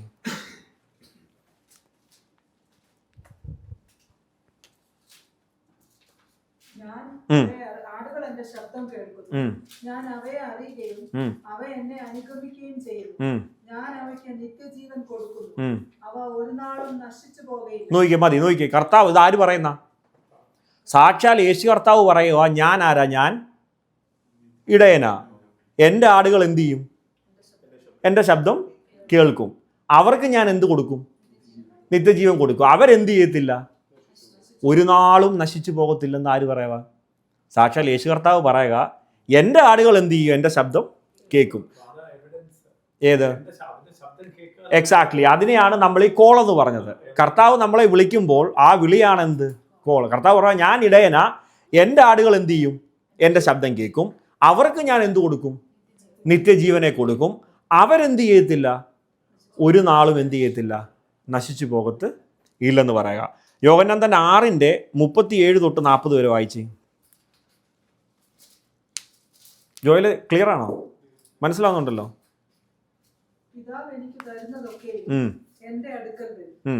എന്റെ അടുക്കൽ വരുന്നവനെ ഞാൻ ഒരു നാളും തള്ളിക്കളയുകയും ഞാൻ എന്റെ ഇഷ്ടമല്ല എന്നെ അയച്ചവന്റെ ഇഷ്ടമത്രേ ചെയ്യുവാൻ സ്വർഗത്തിൽ നിന്ന് ഇറങ്ങി വന്നിരിക്കുന്നു. അവൻ എനിക്ക് തന്നതിലൊന്നും ഞാൻ കളയാതെ എല്ലാം ഒടുക്കത്തെ നാളിൽ ഉയർത്തെഴുന്നേൽപ്പിക്കണം എന്നാകുന്നു എന്നെ അയച്ചവന്റെ ഇഷ്ടം. നോക്കി, ഇതാര് പറയുന്ന? സാക്ഷാൽ യേശു കർത്താവ് പറയുക, എനിക്ക് തന്നവരെ എന്തുണ്ട്? ഉണ്ട്. ഞാൻ അവരെ എന്ത് ചെയ്യും? അവസാനത്തെ നാളിൽ അവരെ ഉയർത്തെഴുന്നേൽപ്പിക്കുന്നത് വരെ ഇത് ചെയ്യുന്നത് ആരാണെന്ന് യേശു കർത്താവ് പറഞ്ഞു. ഇതാര് ചെയ്യുന്ന പരിപാടിയാ? കർത്താവ് ചെയ്യുന്ന പരിപാടിയാ. അതുകൊണ്ട് തന്നെ രേഷ്മയ്ക്ക് ഇതിൻ്റെ അകത്ത് എന്തില്ല? രേഷ്മയ്ക്ക് റോൾ ഉള്ളത് ആകെ എവിടെയാണ്? ഞാൻ പ്രോഗ്രസീവ് സാങ്ക്ടിഫിക്കേഷനിലോട്ട് ഞാൻ ഡീറ്റെയിൽ ആയിട്ട് വരാം. പക്ഷേ ഇതിൻ്റെ ടോട്ടാലിറ്റി മനസ്സിലാകുമ്പം രേഷ്മയ്ക്ക് ഇതിൻ്റെ അകത്ത് എന്തില്ല? അതുകൊണ്ട് തന്നെ രേഷ്മയ്ക്ക് 0 പ്രൈഡാണ്. രേഷ്മ ഇതിൻ്റെ അകത്തിൽ രേഷ്മയെ തിരഞ്ഞെടുത്തത് ദൈവം, നിർത്തിയത് ദൈവം, കൊണ്ടുപോകുന്നതും ദൈവം. പിന്നെ ഇനി രേഷ്മയ്ക്ക് ഇതിനകത്ത് എന്താ പറയാനുള്ളത്? അവിടെ ചെല്ലുമ്പം, കുഞ്ഞാടേ നീ അറക്കപ്പെട്ടു, നിന്റെ രക്തം കൊണ്ട് എന്നെ വിലയ്ക്ക് വാങ്ങി എന്നല്ലാതെ മറ്റൊന്നും എന്ത് ചെയ്യാൻ പറ്റത്തില്ല, പറയാൻ പറ്റത്തില്ല. ഇനി റോമർ 8:29-30 വായിച്ചേ. നമ്മളിപ്പോൾ അത് പറഞ്ഞായിരുന്നു അല്ല?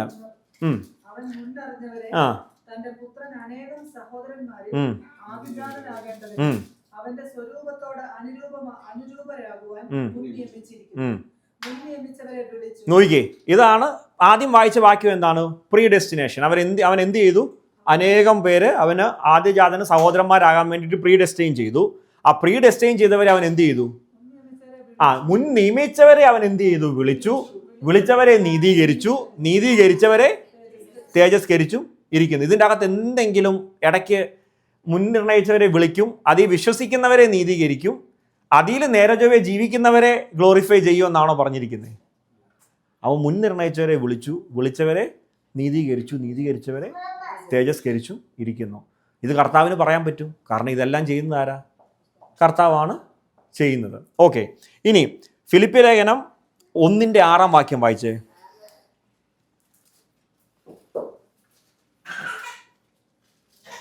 1:6. ഞാൻ നിങ്ങളെ ഓർക്കുമ്പോഴൊക്കെയും എന്റെ ദൈവത്തിന് സ്തോത്രം ചെയ്യും.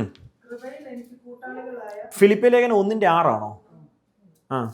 അതിന്റെ 4-ആണെന്ന് തോന്നുന്നു. അതൊന്ന് വായിച്ചേ. നിങ്ങൾ നല്ല പ്രവൃത്തി ആരംഭിച്ചവൻ യെസ്, അത് ക്രിസ്തുവിന്റെ നാളോളം അതിനെ തികയ്ക്കുമെന്ന് ഉറപ്പായി വിശ്വസിച്ചിരിക്കുന്നു. നോക്കിക്കേ, നിങ്ങളിൽ എന്തിനെ ആരംഭിച്ചവൻ? നല്ല പ്രവൃത്തി. അപ്പൊ രേഷ്മയിൽ നല്ല പ്രവൃത്തി ആരംഭിച്ചത് ആരാ? രേഷ്മയിൽ നല്ല പ്രവൃത്തി ആരംഭിച്ചത് ആരാ? കർത്താവ് ആരംഭിച്ചു. ആ ആരംഭിച്ചവൻ എന്ത് ചെയ്യും? ക്രിസ്തുവിന്റെ നാളോളം അതിനെ ആരാ തികയ്ക്കുന്നേ? രേഷ്മയല്ല തികയ്ക്കുന്നേ. രേഷ്മയിൽ ഈ പ്രോസസ്സ് ആരംഭിച്ചത് ആരാണോ അവൻ എന്ത് ചെയ്തോളും? കർത്താവിൻ്റെ നാളോളം അതിനെ തികച്ചോളും. അതിനകത്തിൽ രേഷ്മ എന്തെങ്കിലും കോൺട്രിബ്യൂട്ട് ചെയ്യാൻ പറ്റും? രേഷ്മയ്ക്ക് ഒന്നും ചെയ്യാൻ പറ്റത്തില്ല. 1 കൊരിന്ത്യർ 1:8-9 വായിച്ച്.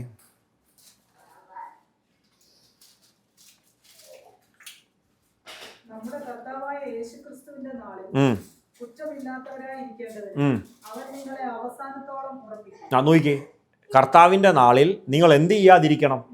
കുറ്റമില്ലാതിരിക്കുന്ന പ്രോസസ്സിന് പറയുന്ന പേരെന്താണ്? ജസ്റ്റിഫിക്കേഷൻ. നിങ്ങളെ കുറ്റമില്ലാതെ നിർത്തുന്ന പ്രോസസ്സിന് പറയുന്ന പേരാണ് എന്ത്? ജസ്റ്റിഫിക്കേഷൻ. അപ്പം നിങ്ങൾ ജസ്റ്റിഫൈഡ് ആയിട്ട് അവസാനത്തെ നാളിൽ ഇരിക്കാൻ വേണ്ടി കർത്താവ് എന്ത് ചെയ്തു?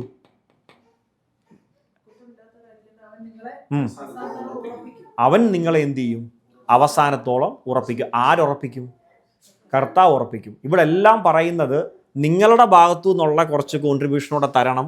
എന്നിട്ട് നിങ്ങൾ എന്ത് ചെയ്യുക? ഇതിൻ്റെ അകത്തൊക്കെ കണ്ടീഷൻ ഉണ്ട്. ഈ കണ്ടീഷൻ വെച്ച് നിങ്ങൾ ആ കണ്ടീഷൻ മീറ്റ് ചെയ്താൽ നിങ്ങൾ ഇത് ചെയ്യാമെന്നല്ല എന്ത് ചെയ്യുന്നത് പറയുന്നത്. ഇത് ഒത്തിരി ഒത്തിരി ഒത്തിരി വാക്യങ്ങളുണ്ട്. 1-2 വാക്യം കൂടെ മേ ബി വായിക്കാം. 1 പത്രോസ് 1:3-6 വരെ വായിച്ച്. നമ്മുടെ കർത്താവായ യേശുക്രിസ്തുവിന്റെ പിതാവായ ദൈവത്തിന് സ്തോത്രം. അവൻ മരിച്ചവരുടെ ഇടയിൽ നിന്നുള്ള യേശുക്രിസ്തുവിന്റെ പുനരുത്ഥാനത്താൽ തന്റെ കരുണാധിക്യ പ്രകാരം നമ്മെ ജീവനുള്ള പ്രത്യാശയ്ക്കായി അന്ത്യകാലത്തിൽ വെളിപ്പെടുവാൻ ഒരുങ്ങിയിരിക്കുന്ന രക്ഷയ്ക്ക് വിശ്വാസത്താൽ ദൈവശക്തിയിൽ കാക്കപ്പെടുന്ന നിങ്ങൾക്ക് വേണ്ടി നോക്കിക്കേ, നിങ്ങളെ എന്ത് ചെയ്തിരിക്കുകയാണെന്നാ പറഞ്ഞേ? ദൈവശക്തിയിൽ അന്ത്യനാള് കർത്താവിൻ്റെ നാളിന് വേണ്ടി വിളിച്ചിരിക്കുന്ന നിങ്ങളെ ദൈവത്തിൻ്റെ ശക്തിയിൽ കാക്കപ്പെടുന്ന നിങ്ങൾക്ക് വേണ്ടിയിട്ടെന്ന് പറയാം. അപ്പം ഈ സാധനത്തിൽ ഇവിടെ രേഷ്മയെ ഇലക്ഷനിൽ വിളിച്ചിട്ടുണ്ടെങ്കിൽ ഇതിൻ്റെ അന്ത്യനാളിലേക്ക് വേണ്ടിയിട്ട് രേഷ്മ എന്ത് ചെയ്യുക? കാക്കപ്പെട്ടുകൊണ്ട് ഇരിക്കുക. ആര് കാക്കുക? കർത്താവ് കാക്കുക. അതിനാവശ്യമായിട്ടുള്ള പരിശുദ്ധാത്മാവിനെ ഓൾറെഡി എന്ത് ചെയ്തു? അന്നാളിൽ ഞാൻ എന്ത് ചെയ്യും? പുതിയ ഹൃദയവും തന്നു, ആത്മാവിനെ എന്ത് ചെയ്തു? ഇതെല്ലാം ആരാ തന്നത്? കർത്താവ് തന്നു. കർത്താവ് പുതിയ ഹൃദയം തന്നതുകൊണ്ട് രേഷ്മയ്ക്ക് എന്ത് ചെയ്യാൻ പറ്റി? അതും രേഷ്മയുടെ കഴിവല്ല, ദൈവത്തിൻ്റെ ദാനം അത്രയാകുന്നു. അപ്പോൾ ഇത് മൊത്തം ആസ് എ ടോട്ടൽ ഇതിൻ്റെ അകത്തിൽ എനിക്ക് എന്തെങ്കിലും പുകഴാനുണ്ടോ? എനിക്ക് എന്തെങ്കിലും പ്രശംസിപ്പാനുണ്ടോ? ഒന്നുമില്ല. ഈ കർത്താവ് തന്നു, കർത്താവ് കൊണ്ടുപോകുന്നു, കർത്താവ് നടത്തുന്നു, സകല മഹത്വവും കർത്താവിനെന്ന് മാത്രമേ പറയാനുള്ളൂ. യൂദായുടെ ലേഖനം 1 അധ്യായമേ ഉള്ളല്ലോ. അതിൻ്റെ 24-ാം വാക്യം വായിച്ചേ. നിങ്ങളെ സൂക്ഷിച്ച് മഹിമാ സന്നിധിയിൽ കളങ്കമില്ലാത്തവരായി ആനന്ദത്തോടെ നിർത്തുവാൻ ശക്തിയുള്ളവര് നമ്മുടെ കർത്താവായ യേശുക്രിസ്തു മുഖാന്തരം നമ്മുടെ രക്ഷിതാവായ ഏക ദൈവത്തിന് തന്നെ മതി. നോക്കിക്കേ, വീഴാതെ വണ്ണം നിങ്ങളെ സൂക്ഷിച്ച് തൻ്റെ മഹിമാ സന്നിധിയിൽ കളങ്കമില്ലാത്തവരായി നോക്കിക്കേ. അപ്പൊ ആർക്കാ ശക്തി ഉള്ളത്? രേഷ്മയെ വീഴാതെ വണ്ണം മഹിമാ സന്നിധി കൊണ്ടുപോയി ആനന്ദത്തോടെ നിർത്താൻ രേഷ്മയ്ക്ക് എന്തില്ല? ശക്തിയില്ല. ശക്തി ഉള്ളത് ആർക്കാണ്? ക്രിസ്തുവിനാണ്. അതുകൊണ്ട് തന്നെ നിങ്ങളിൽ നല്ല പ്രവൃത്തിയെ ആരംഭിച്ചവൻ എന്ത് ചെയ്യും? അതിനെ നാളോളം തികച്ചോളും. ഓക്കെ, എബ്രായ ലേഖനം 7:25 വായിച്ചേ. താൻ മുഖാന്തരം ദൈവത്തോട് അടുക്കുന്നവർക്ക് വേണ്ടി പക്ഷപാതം ചെയ്യുവാൻ സദാ ജീവിക്കുന്നവനാകിയാൽ അവരെ പൂർണ്ണമായി രക്ഷിപ്പാൻ അവൻ പ്രാപ്തിയുള്ളവനാണ്. നോക്കിക്കേ, അവരെ എന്ത് ചെയ്യാൻ? താൻ മുഖാന്തരം തിരഞ്ഞെടുത്തവരെ പൂർണ്ണമായിട്ട് എന്ത് ചെയ്യാൻ? രക്ഷിപ്പാൻ ആര് പ്രാപ്തിയുള്ളവന്? കർത്താവ് പ്രാപ്തിയുള്ളവന്. അതുകൊണ്ട് തന്നെ ഇവിടെ ഈ പ്രവൃത്തി ആരംഭിച്ചവൻ ഇവിടെ എന്ത് ചെയ്യും? അതിനെ തികച്ചോളൂ. ഒറ്റ വാക്യം കൂടെ വായിച്ചിട്ട് നമുക്ക് അവിടുന്ന് വിടാം. 1 യോഹന്നാൻ 2:19 കൂടെ വായിച്ചേ. 1 യോഹന്നാൻ 2:19. നമ്മുടെ ഇടയിൽ നിന്ന് പുറപ്പെട്ടുവെങ്കിലും നമുക്കുള്ളവരായിരുന്നില്ല. നോക്കിക്കേ, ഇത് ആക്ച്വലി തമ്പിയങ്ങൾ കഴിഞ്ഞ ആഴ്ച ചോദിച്ച വേറൊരു ചോദ്യമുണ്ട്. മറ്റേ എബ്രായ ലേഖനത്തിൽ പറഞ്ഞിരിക്കുന്നത് അല്ലേ, ഒരിക്കൽ ദാനങ്ങളെ അനുഭവിച്ചിട്ട് തിരിച്ചു പോയാൽ അവർക്ക് എന്തില്ല? നമ്മൾ അതിലോട്ട് വരും. പക്ഷേ ഇവിടെ ഒന്നുകൂടെ അത് വായിച്ച് പുറപ്പെട്ടുവെങ്കിലും നമുക്കുള്ളവരായിരുന്നില്ല. ഓക്കെ. അവർ നമുക്കുള്ളവരായിരുന്നുവെങ്കിൽ നമ്മോട് കൂടെ പാർക്കുമായിരുന്നു. എന്നാൽ എല്ലാവരും നമുക്കുള്ളവരല്ല എന്ന് പ്രസിദ്ധമാകേണ്ടതല്ല. നിങ്ങളോ പരിശുദ്ധനാൽ അഭിഷേകം പ്രാപിച്ച് സകലവും അറിയുന്നു. നോക്കി, ഇത് ആരെ പറ്റിയാ പറയുന്നേ? ഇവിടെ പറയുക, തൊട്ട് മേളിൽ പറയുക, അന്ത്യനാളിൽ എന്തുണ്ട്? ഒരുപാട് എതിർ ക്രിസ്തു എന്ത് ചെയ്യുന്നുണ്ട്? വരുന്നുണ്ട്. അപ്പൊ അവരെവിടുന്നാ വന്നിരിക്കുന്നേ? ഞാൻ പറഞ്ഞല്ലോ, യോഹന്നാൻ ആർക്കാ ലേഖനം എഴുതുന്നേ? സഭയ്ക്ക് ലേഖനം എഴുതുക. അപ്പൊ സഭയോട് പറയുക, അവരെവിടുന്നാ വന്നേക്കുന്നേ?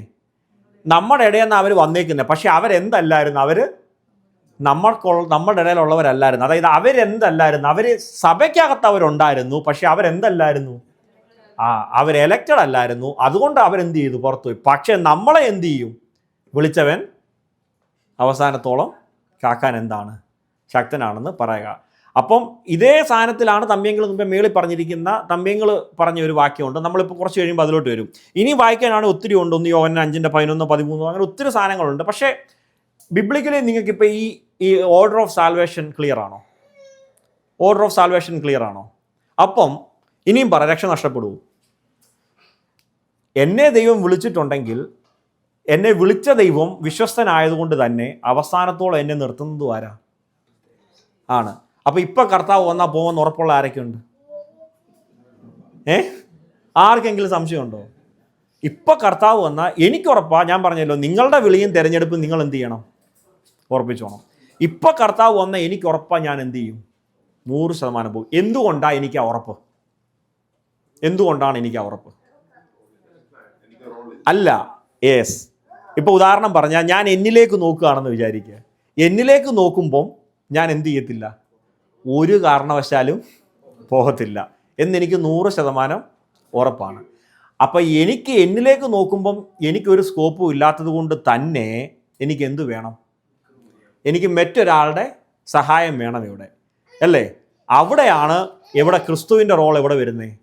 അതുകൊണ്ടാണ് യേശു കർത്താവ് സുവിശേഷം പ്രസംഗിച്ചു തുടങ്ങിയപ്പോൾ ആദ്യം സെറ്റ് ചെയ്ത റൂൾ എന്തുവായിരുന്നു? ആത്മാവിൽ ദരിദ്രരായവർ ഭാഗ്യവാന്മാർ, സ്വർഗരാജ്യം അവർക്കുള്ളത്. അപ്പോൾ ഇതിൻ്റെ എല്ലാം ദ കോർ എലമെൻ്റ് എന്ന് പറഞ്ഞാൽ, if you are truly elected, നിങ്ങൾ ഈ കോള് കിട്ടിക്കഴിയുമ്പം ഈ റീബർത്ത് എന്ന് പറയുന്ന മൊമെൻറ്റിൽ you will come to a point, ഞാനൊരു പാപിയാണെന്ന് റിയലൈസ് ചെയ്യുന്ന മൊമെൻറ്റ് വരും.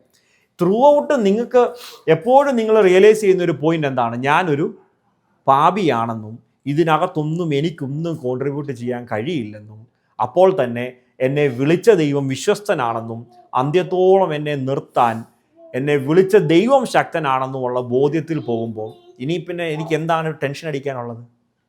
എന്തെങ്കിലും ടെൻഷൻ അടിക്കാനുണ്ടോ? ബിക്കോസ് എന്നെ വിളിച്ചതിനകത്ത് എനിക്കൊരു റോളുമില്ല, എന്നെ നിലനിർത്തുന്നതിനകത്തും എനിക്കൊരു റോളുമില്ല.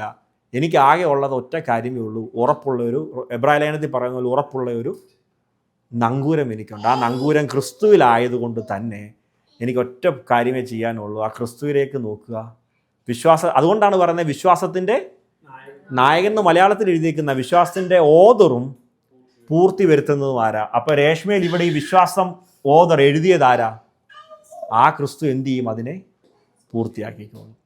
അപ്പം സാൽവേഷൻ്റെ കാര്യം ക്ലിയർ ആയല്ലോ. അപ്പം അതുകൊണ്ട് ഇതൊക്കെ സംഭവിച്ചു. ഇത് സംഭവിച്ചിട്ട് രേഷ്മയ്ക്ക് ഇനിയും തോന്നിയ പോലെ ജീവിക്കാൻ പറ്റുമോ? തോന്നിയ പോലെ ജീവിക്കാൻ പറ്റുമോ? എന്തുകൊണ്ട് പറ്റത്തില്ല? Because if you are truly elected ആയിട്ടുള്ള ഒരാളാണെങ്കിൽ, if you are truly regenerated ആയിട്ടുള്ള ഒരാളാണെങ്കിൽ, നിങ്ങൾക്ക് ഈ ബോധ്യമുണ്ട്, ഞാൻ ക്രിസ്തുവിനോട് കൂടെ മരിക്കുകയും ഞാൻ ക്രിസ്തുവിൽ ഉയർക്കുകയും ചെയ്ത ആളായതുകൊണ്ട്, ആകയാൽ പൗലോസ് പറഞ്ഞാൽ ആകയാൽ ജീവിക്കുന്നത് ഞാനല്ല ക്രിസ്തു അത്രേ. അപ്പോൾ പിന്നെ എനിക്ക് തോന്നിയ പോലെ ജീവിക്കാൻ പറ്റുമോ? ഇതേ ചോദ്യം റോമാലേഖനത്തിൽ വരുമ്പോൾ പൗലോസ് പറയുക, ആകയാൽ കൃപ പെരുകേണ്ടതിന് പാപം ചെയ്യണമെന്നോ? ഒരു നാളും അല്ല, ഒരു നാളും അരുത്. അല്ലെന്നല്ല, ഒരു നാളും അരുത്. അതെങ്ങനെ അങ്ങനെ ചോദിക്കാൻ പറ്റുന്നത്? ഇപ്പം ആരെങ്കിലും ഒരുത്തം പറയുക, ഞാൻ ഫെയ്ത്തിന് ജസ്റ്റിഫൈഡ് ആയി, ഇനിയിപ്പോൾ എനിക്ക് തോന്നിയ പോലെ ജീവിക്കാമല്ലോ എന്ന് പറഞ്ഞാൽ അതിനർത്ഥം എന്താ? അവൻ ട്രൂലി എലക്റ്റഡ് എന്നല്ല, അവൻ ട്രൂലി റീജനറേറ്റഡും അല്ല. ട്രൂലി റീജനറേറ്റഡ് ആണെങ്കിൽ എനിക്ക് തോന്നിയ പോലെ എങ്ങനെയാണ് പറയാൻ പറ്റുന്നത്? Because I live no more. ഞാൻ മരിച്ചു, ഇനി എങ്ങനെ എനിക്ക് പറ്റുന്നേ? ഇനിയും ജീവിക്കുന്നത് ഞാനല്ല, ക്രിസ്തു അത്രേ. അതുകൊണ്ട് തന്നെ ഇനി എനിക്ക് തോന്നിയ പോലെ എങ്ങനെ ജീവിക്കാൻ പറ്റുന്നത്? ഇനി ക്രിസ്തു എനിക്കൂടെ എന്ത് ചെയ്യുക? ജീവിക്കുക. അതുകൊണ്ട് തന്നെ ഫ്ലഷിൽ ഇരിക്കുന്ന എനിക്ക് പിറ്റേ ദിവസം തൊട്ട് എൻ്റെ ഏറ്റവും വലിയ എയിം എന്താ? ക്രിസ്തുവിനെ പോലെ ആവുക. ക്രിസ്തുവിനെ ഉദാഹരണം പറഞ്ഞാൽ നോക്കിക്കേ, ഇതാണ് ക്രിസ്തുവിൻ്റെ നീതി എന്ന് വിചാരിക്കുക. പിറ്റേ ദിവസം തൊട്ട് എൻ്റെ എയിം എന്താ? ഞാൻ ചെയ്യുന്ന എല്ലാ പ്രവൃത്തിയും ഇവിടെ കൊള്ളിക്കാനാണ്. ഇത് ഒരു കാലത്തും എത്തത്തില്ല. ആദ്യമൊക്കെ ചിലപ്പോൾ ഇവിടെ ആയിരിക്കും പോന്നേ, പിന്നെ ഇവിടെ ആയിരിക്കും പോന്നേ. പക്ഷെ ദ മോർ യു ഡു, പരിശുദ്ധാത്മാവിൻ്റെ സഹായത്തോട് ഇത് പതുക്കെ ഒരു ദിവസം ഈ പലയെ കൊണ്ടു തുടങ്ങും. നിങ്ങൾ ഒരിക്കലും നടുക്ക് കൊള്ളിക്കത്തില്ല. ദൈവം നിങ്ങൾ നടുക്ക് കൊള്ളിക്കുന്ന നോക്കിയിരിക്കുകയല്ല. പക്ഷേ because you are elected, because you are regenerated, എപ്പോഴും നിങ്ങളുടെ ഉന്നം ഇവിടെ ആയിരിക്കും, ഇവിടെ ആയിരിക്കും.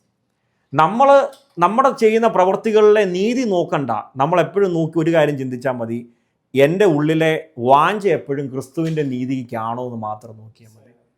ഡിസയർ ആണോ എന്ന് മാത്രം നോക്കിയാൽ മതി. നിങ്ങളുടെ ഒരു കാര്യം, നിങ്ങളുടെ ഇലക്ഷനെ ഉറപ്പിക്കാനുള്ള ഒരു കാര്യം. ഞാൻ ചെയ്യുന്ന എല്ലാത്തിലും ഞാൻ പറഞ്ഞല്ലോ, ഒന്നാമത്തെ സാധനം എന്താണ്? നിങ്ങൾ എലക്റ്റഡ് ആണെന്നുണ്ടെങ്കിൽ ഈ പോയിന്റിൽ എത്തുമ്പം നിങ്ങൾ ഒരു കാര്യത്തിലെത്തും, അയ്യോ ഞാൻ അരിഷ്ട മനുഷ്യൻ. ആ അയ്യോ ഹൃദയത്തിൽ വന്നിട്ടില്ലെങ്കിൽ ഉറപ്പിച്ചോളൂ, നിങ്ങൾ എന്തല്ല, എലക്റ്റഡ് അല്ല. I'm so sorry to say that. ഈ മൊമെൻറ്റിൽ എത്തുമ്പം ഈ കോള് നിങ്ങളെ എന്തിലേക്ക് നയിക്കും?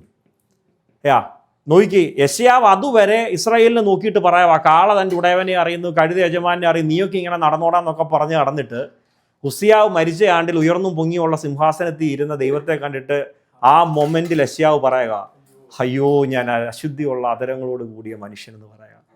പൗലോസ് റോമാലേഖനത്തിലെല്ലാം പറഞ്ഞു എന്നിട്ട് പൗലോസ് പറയുക, നന്മ ചെയ്യണമെന്നൊക്കെ എനിക്ക് വലിയ തിയോളജിയൊക്കെ അറിയാം, പക്ഷേ ഇച്ഛിക്കാത്ത തിന്മ വരുന്ന മനുഷ്യനാണ് ഞാൻ.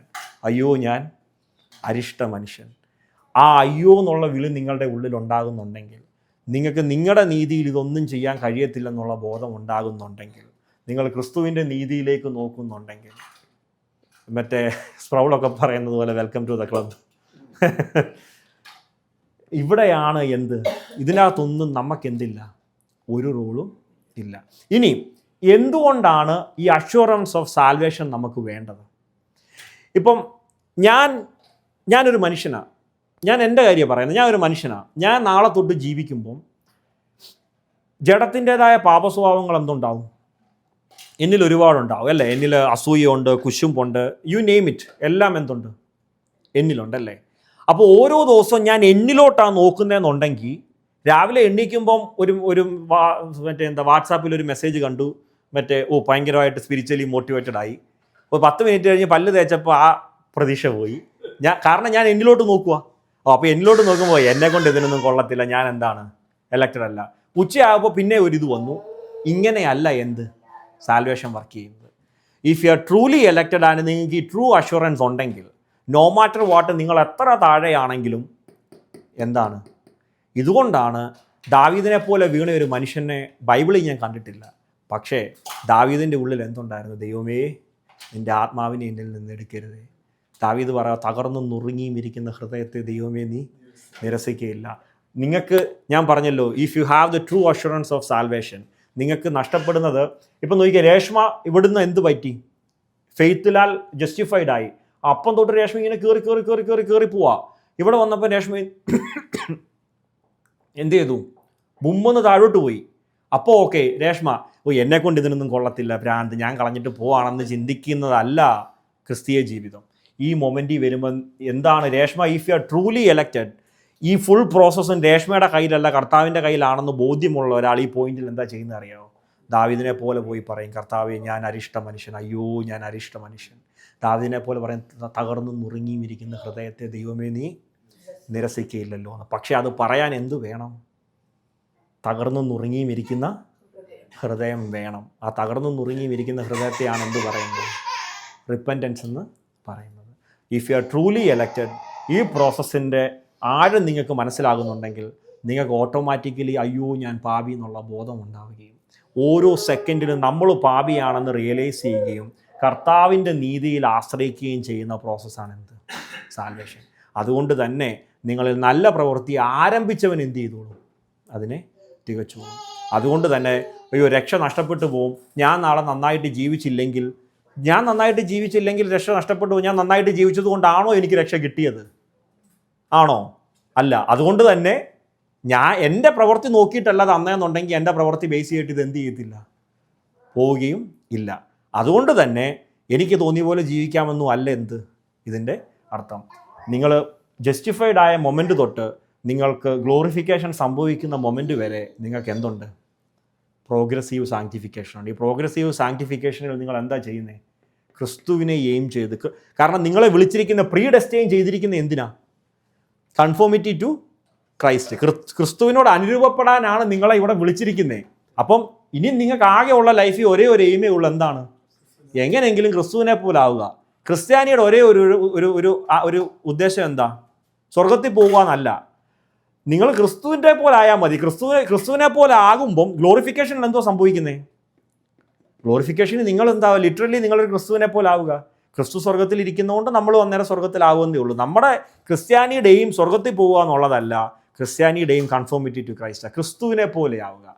അതുകൊണ്ട് നമ്മൾ ഓരോരുത്തരോടും, എൻ്റെ സഹോദരന്മാരോടുള്ള ബിഹേവിയറിൽ ക്രിസ്തു ആയിരുന്നെങ്കിൽ, ഇപ്പം ഞാൻ നാളെ റിജു എന്നോടൊരു മോശം കാര്യം ചെയ്തു, അവിടെ ക്രിസ്തു ആണെങ്കിൽ തിരിച്ചെങ്ങനെ ചെയ്യും? അത് എന്നിൽ നിന്ന് റിഫ്ലക്റ്റ് ചെയ്യാനാണ് എന്നെ എന്ത് ചെയ്തിരിക്കുന്നത്, വിളിച്ചിരിക്കുന്നത്.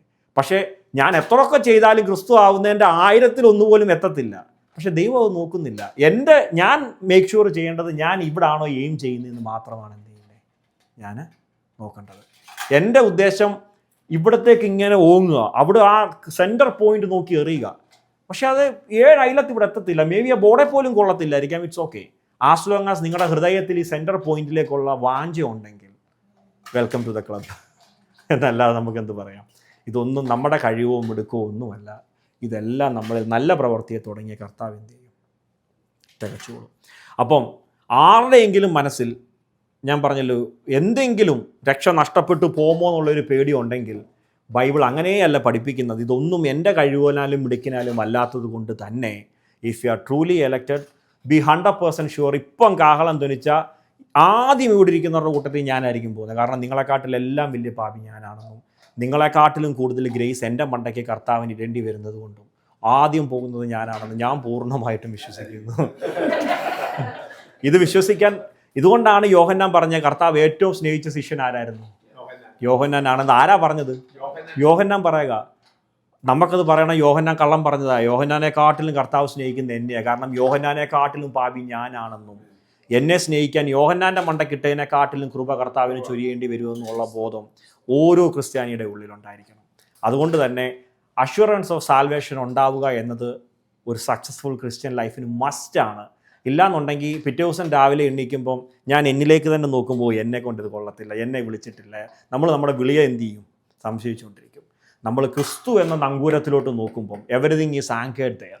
എൻ്റെ രക്ഷ ആ നങ്കൂരത്തിലാണ് കിടക്കുന്നത്. അത് ഒലയാത്ത ആടാത്ത നങ്കൂരമായതുകൊണ്ട് തന്നെ ഞാൻ എന്നിലേക്കല്ല നോക്കുന്നത്, എങ്ങോട്ടാണ് നോക്കുന്നത്? ക്രിസ്തുവിലേക്കാണ് നോക്കുന്നത്. അതിനർത്ഥം എനിക്ക് തോന്നിയ പോലെ ജീവിക്കാവുന്നല്ല. എനിക്ക് അങ്ങനെ ഒരു ഓപ്ഷനേ ഇല്ല, because I died with Christ. ആകിയാൽ ജീവിക്കുന്നത് ഞാനല്ല, ക്രിസ്തു അത്രേ ആകുന്നു. ഓക്കെ, ഇത്രയും കാര്യങ്ങൾ നിങ്ങൾക്ക് ക്ലിയർ ആണല്ലോ. രക്ഷയുടെ 100% അഷ്വറൻസ് എല്ലാവർക്കും കിട്ടിയല്ലോ. ഓക്കെ, പത്രോസ് പറയുന്ന പോലെ നിങ്ങളുടെ വിളിയും തിരഞ്ഞെടുപ്പും എന്ത് ചെയ്യണം, ഉറപ്പിക്കണം. ഓക്കെ, ഇനിയും തമ്പ്യങ്ങൾ കഴിഞ്ഞ പ്രാവശ്യം പറഞ്ഞ പോലെ ബൈബിളിൽ നിന്ന് ചില ആൾക്കാർ ഈ രക്ഷ നഷ്ടപ്പെട്ടു പോകും എന്ന് പറയുന്ന ആൾക്കാരുണ്ട്. അതായത് നിങ്ങൾ നേരെ ചൊവ്വേ ജീവിച്ചില്ല എന്നുണ്ടെങ്കിൽ ഇവിടെ ജസ്റ്റിഫിക്കേഷൻ സംഭവിച്ചു, റീജനറേഷൻ സംഭവിച്ചു, പിറ്റേ ദിവസം നീ ഇപ്പോൾ ഈ പറഞ്ഞ പോലെ മോശമായിട്ട് ജീവിച്ചാൽ നിൻ്റെ രക്ഷ പോയി, പിന്നെ നീ നന്നാവുമ്പോൾ രക്ഷ തിരിച്ചു വന്നു, പിന്നെ രക്ഷ പോയി, പിന്നെ നന്നാവുമ്പോൾ തിരിച്ചു വന്നു എന്നൊക്കെ പഠിപ്പിക്കുന്ന ആളുകളുണ്ട്. It has nothing to do with Bible, എനിക്കറിയത്തില്ല. പക്ഷേ ഇവർ പറയുന്ന 1-2 വാക്യങ്ങൾ ബൈബിളിൽ നിന്ന് ഉണ്ട്. അതൊന്ന് ക്ലാരിഫൈ ചെയ്തിട്ട് പോവാം. ഓക്കെ, എബ്രായ ലേഖനം 6:4-6 വരെ ഒന്ന് വായിച്ചു. ഇതാ തമ്പ്യങ്ങൾ കഴിഞ്ഞ ആഴ്ച പറഞ്ഞ വാക്യം. വേറെ 2-3 വാക്യങ്ങൾ നമ്മൾ വായിക്കും. തമ്പ്യങ്ങൾ കഴിഞ്ഞ ആഴ്ച പറഞ്ഞില്ലായിരുന്നോ? എബ്രായ ലേഖനം 6:4-6 വരെ. സ്വർഗീയ ദാനം ആസ്വദിക്കുകയും പരിശുദ്ധാത്മാവിനെ പ്രാപിക്കുകയും ദൈവത്തിന്റെ നല്ല വചനവും വരുവാനുള്ള ലോകത്തിന്റെ ശക്തിയും ആസ്വദിക്കുകയും ചെയ്തവർ പിന്മാറിപ്പോയാൽ തങ്ങൾക്ക് തന്നെ ദൈവപുത്രനെ വീണ്ടും ക്രൂശിക്കുന്നവരും അവന് ലോകാപവാദം വരുത്തുന്നവരും ആകൊണ്ട് അവരെ പിന്നെയും മാനസാന്തരത്തിലേക്ക് പുതുക്കുവാൻ കഴിവുള്ളതല്ല. കേട്ടല്ലോ, നിങ്ങളെല്ലാവരും കേട്ടല്ലോ. ഈ വാക്യം എന്താ പറയുന്നേ? ഒരിക്കൽ പ്രകാശനം ലഭിച്ചിട്ട് ആത്മാവിനെ പ്രാപിച്ചു എന്ന് അവിടെ എടുത്തു പറയുകയും ചെയ്യുന്നുണ്ടല്ലേ. ആത്മാവിനെ പ്രാപിച്ചിട്ട് അപ്പോൾ ആത്മാവിനെ നമ്മൾ മുമ്പേ പറഞ്ഞു, ആത്മാവിനെ തരുന്ന ആരാ? ദൈവം തരുന്നത്. ഇതെവിടെ സംഭവിക്കുന്ന? ഞാൻ നിങ്ങളുടെ ഉള്ളിൽ നിർമ്മലജലം തളിച്ച് നിങ്ങളെ വിശുദ്ധീകരിച്ച് ഞാൻ നിങ്ങളുടെ ഹൃദയം പുതുതാക്കി ആത്മാവിനെ ഒക്കെ തരുമെന്ന് പറഞ്ഞു. അപ്പോൾ ഇവിടെ പറയുക, അങ്ങനെ ആത്മാവിനെ തന്നിട്ട് പിന്മാറിപ്പോയാൽ പിന്നെ അവൻ ഒരിക്കലും എന്ത് ചെയ്യാൻ പറ്റത്തില്ല, മാനസാന്തരത്തിലേക്ക് തിരിച്ചു വരാനൊരു ഓപ്ഷൻ ഇല്ലാന്ന് ഇവിടെ പറയുന്നു. അപ്പം പിന്നെ എങ്ങനെ നമ്മൾ ഈ പറഞ്ഞത് ശരിയാവുന്നത്? ബൈബിളിൽ പറഞ്ഞിട്ടില്ലേ ഇതൊക്കെ കിട്ടിയിട്ട് ഒരുത്തം വീണ്ടും പോയാൽ അവന് തിരിച്ചു വരാൻ എന്തില്ല, സ്കോപ്പ് ഇല്ല എന്ന് പറയുന്നത്. ഇതാണ് ഇതിനെതിരായിട്ട് ഇവർ പറയുന്ന ഈ രക്ഷ നഷ്ടപ്പെട്ടു പോകുമെന്ന് പറയുന്ന ആൾക്കാർ പറയുന്ന ഏറ്റവും വലിയ ഒന്നാമത്തെ പവർഫുൾ വാക്യം ഇതാണ്. ഓക്കെ, അപ്പം നിങ്ങളെല്ലാവരും ഒന്ന് കൂളായിക്കേ, ചില്ലായിക്കേ. ഈ വാക്യത്തിൻ്റെ കോണ്ടെക്സ്റ്റ് മനസ്സിലാക്കാതെ നമുക്ക് എന്ത് ചെയ്യാൻ പറ്റത്തില്ല, ഈ വാക്യം അനലൈസ് ചെയ്യാൻ പറ്റത്തില്ല. അപ്പം ഇതെവിടെ എഴുതിയിരിക്കുന്നേ? എബ്രായ ലേഖനത്തിൽ. ഞാൻ കഴിഞ്ഞ ആഴ്ച എബ്രായ ലേഖനത്തിൻ്റെ ഒരു ബേസ് പറഞ്ഞ് ഓർമ്മയുണ്ടോ? യഹൂദന്മാർക്ക് എന്തുണ്ടായിരുന്നു? ഒരു ഓർഡർ ഉണ്ടായിരുന്നു. അതിൻ്റെ എല്ലാം മുകളിലാണ് കർത്താവ് എന്ത് ചെയ്യുക, പറയുക. അപ്പം നമുക്കിത് മനസ്സിലാക്കാൻ കുറച്ചുകൂടി എളുപ്പമാണ്. കാരണം റോമാലേഖനം നമ്മൾ പഠിച്ചു തുടങ്ങിയപ്പോൾ നമ്മൾ പറഞ്ഞു ക്ലോഡിയസിൻ്റെ കാലത്ത് എന്ത് ചെയ്തു? റോമിൽ നിന്ന് എന്ത് ചെയ്തു? യഹൂദന്മാരെ പുറത്താക്കി. അത് കഴിഞ്ഞിട്ട് AD 60-കളിലൊക്കെ AD 47 മറ്റോ പുറത്താക്കുന്നത്. അതിനുശേഷം AD 54 എന്ത് ചെയ്തു? റിജുവിനകത്ത് അറിയാമോ? കേട്ടായിരുന്നല്ലോ. അപ്പോൾ യഹൂദന്മാർ എന്ത് ചെയ്തു? തിരിച്ചു വന്നപ്പോൾ എന്ത് ചെയ്തു? ആദ്യം യഹൂദന്മാർ ഈ സഭ തുടങ്ങുമ്പോൾ യഹൂദ നിയമപ്രകാരമൊക്കെയാണ് തുടങ്ങുന്ന കാര്യങ്ങൾ. അവർ പോയപ്പോൾ സഭ ഫുള്ള് ആരുടെയിലായി? ജാതികളുടെയിലായി. അപ്പോൾ അവരുടേതായിട്ടുള്ള രീതിയായി. കുറേ കാലം കഴിഞ്ഞ് യഹൂദന്മാർ ഭയങ്കര വെൽത്തി ആൾക്കാർ, അവരെവിടെ പോയാലും എന്ത് ചെയ്യും? ഭയങ്കരമായിട്ട് എക്കണോമിക്ക് കോൺട്രിബ്യൂട്ട് ചെയ്യും. അപ്പോൾ റോമിൽ യഹൂദന്മാരിരുന്നപ്പോഴും ഇവരുടെ എക്കണോമി ഭയങ്കര ബൂസ്റ്റഡായിരുന്നു. ഈ യഹൂദന്മാരെ പുറത്താക്കി കഴിഞ്ഞപ്പോഴാണ് റോം മനസ്സിലാക്കുന്നത് ഇവർ പോയപ്പോൾ എക്കണോമി ഇത് എന്ത് ചെയ്തു? ബാധിച്ചു. അതും ഒരു കാരണമായിരുന്നു ഇവരെ എന്ത് ചെയ്യാൻ? തിരിച്ചു കൊണ്ടുവരാൻ.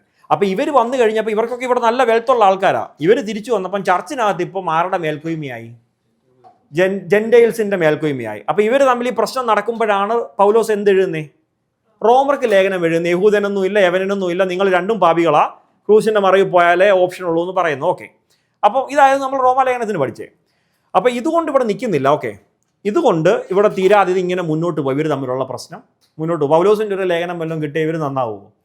ഇതിങ്ങനെ മുന്നോട്ട് പോയിക്കൊണ്ടിരിക്കുക ഇവർ തമ്മിലുള്ള പ്രശ്നം.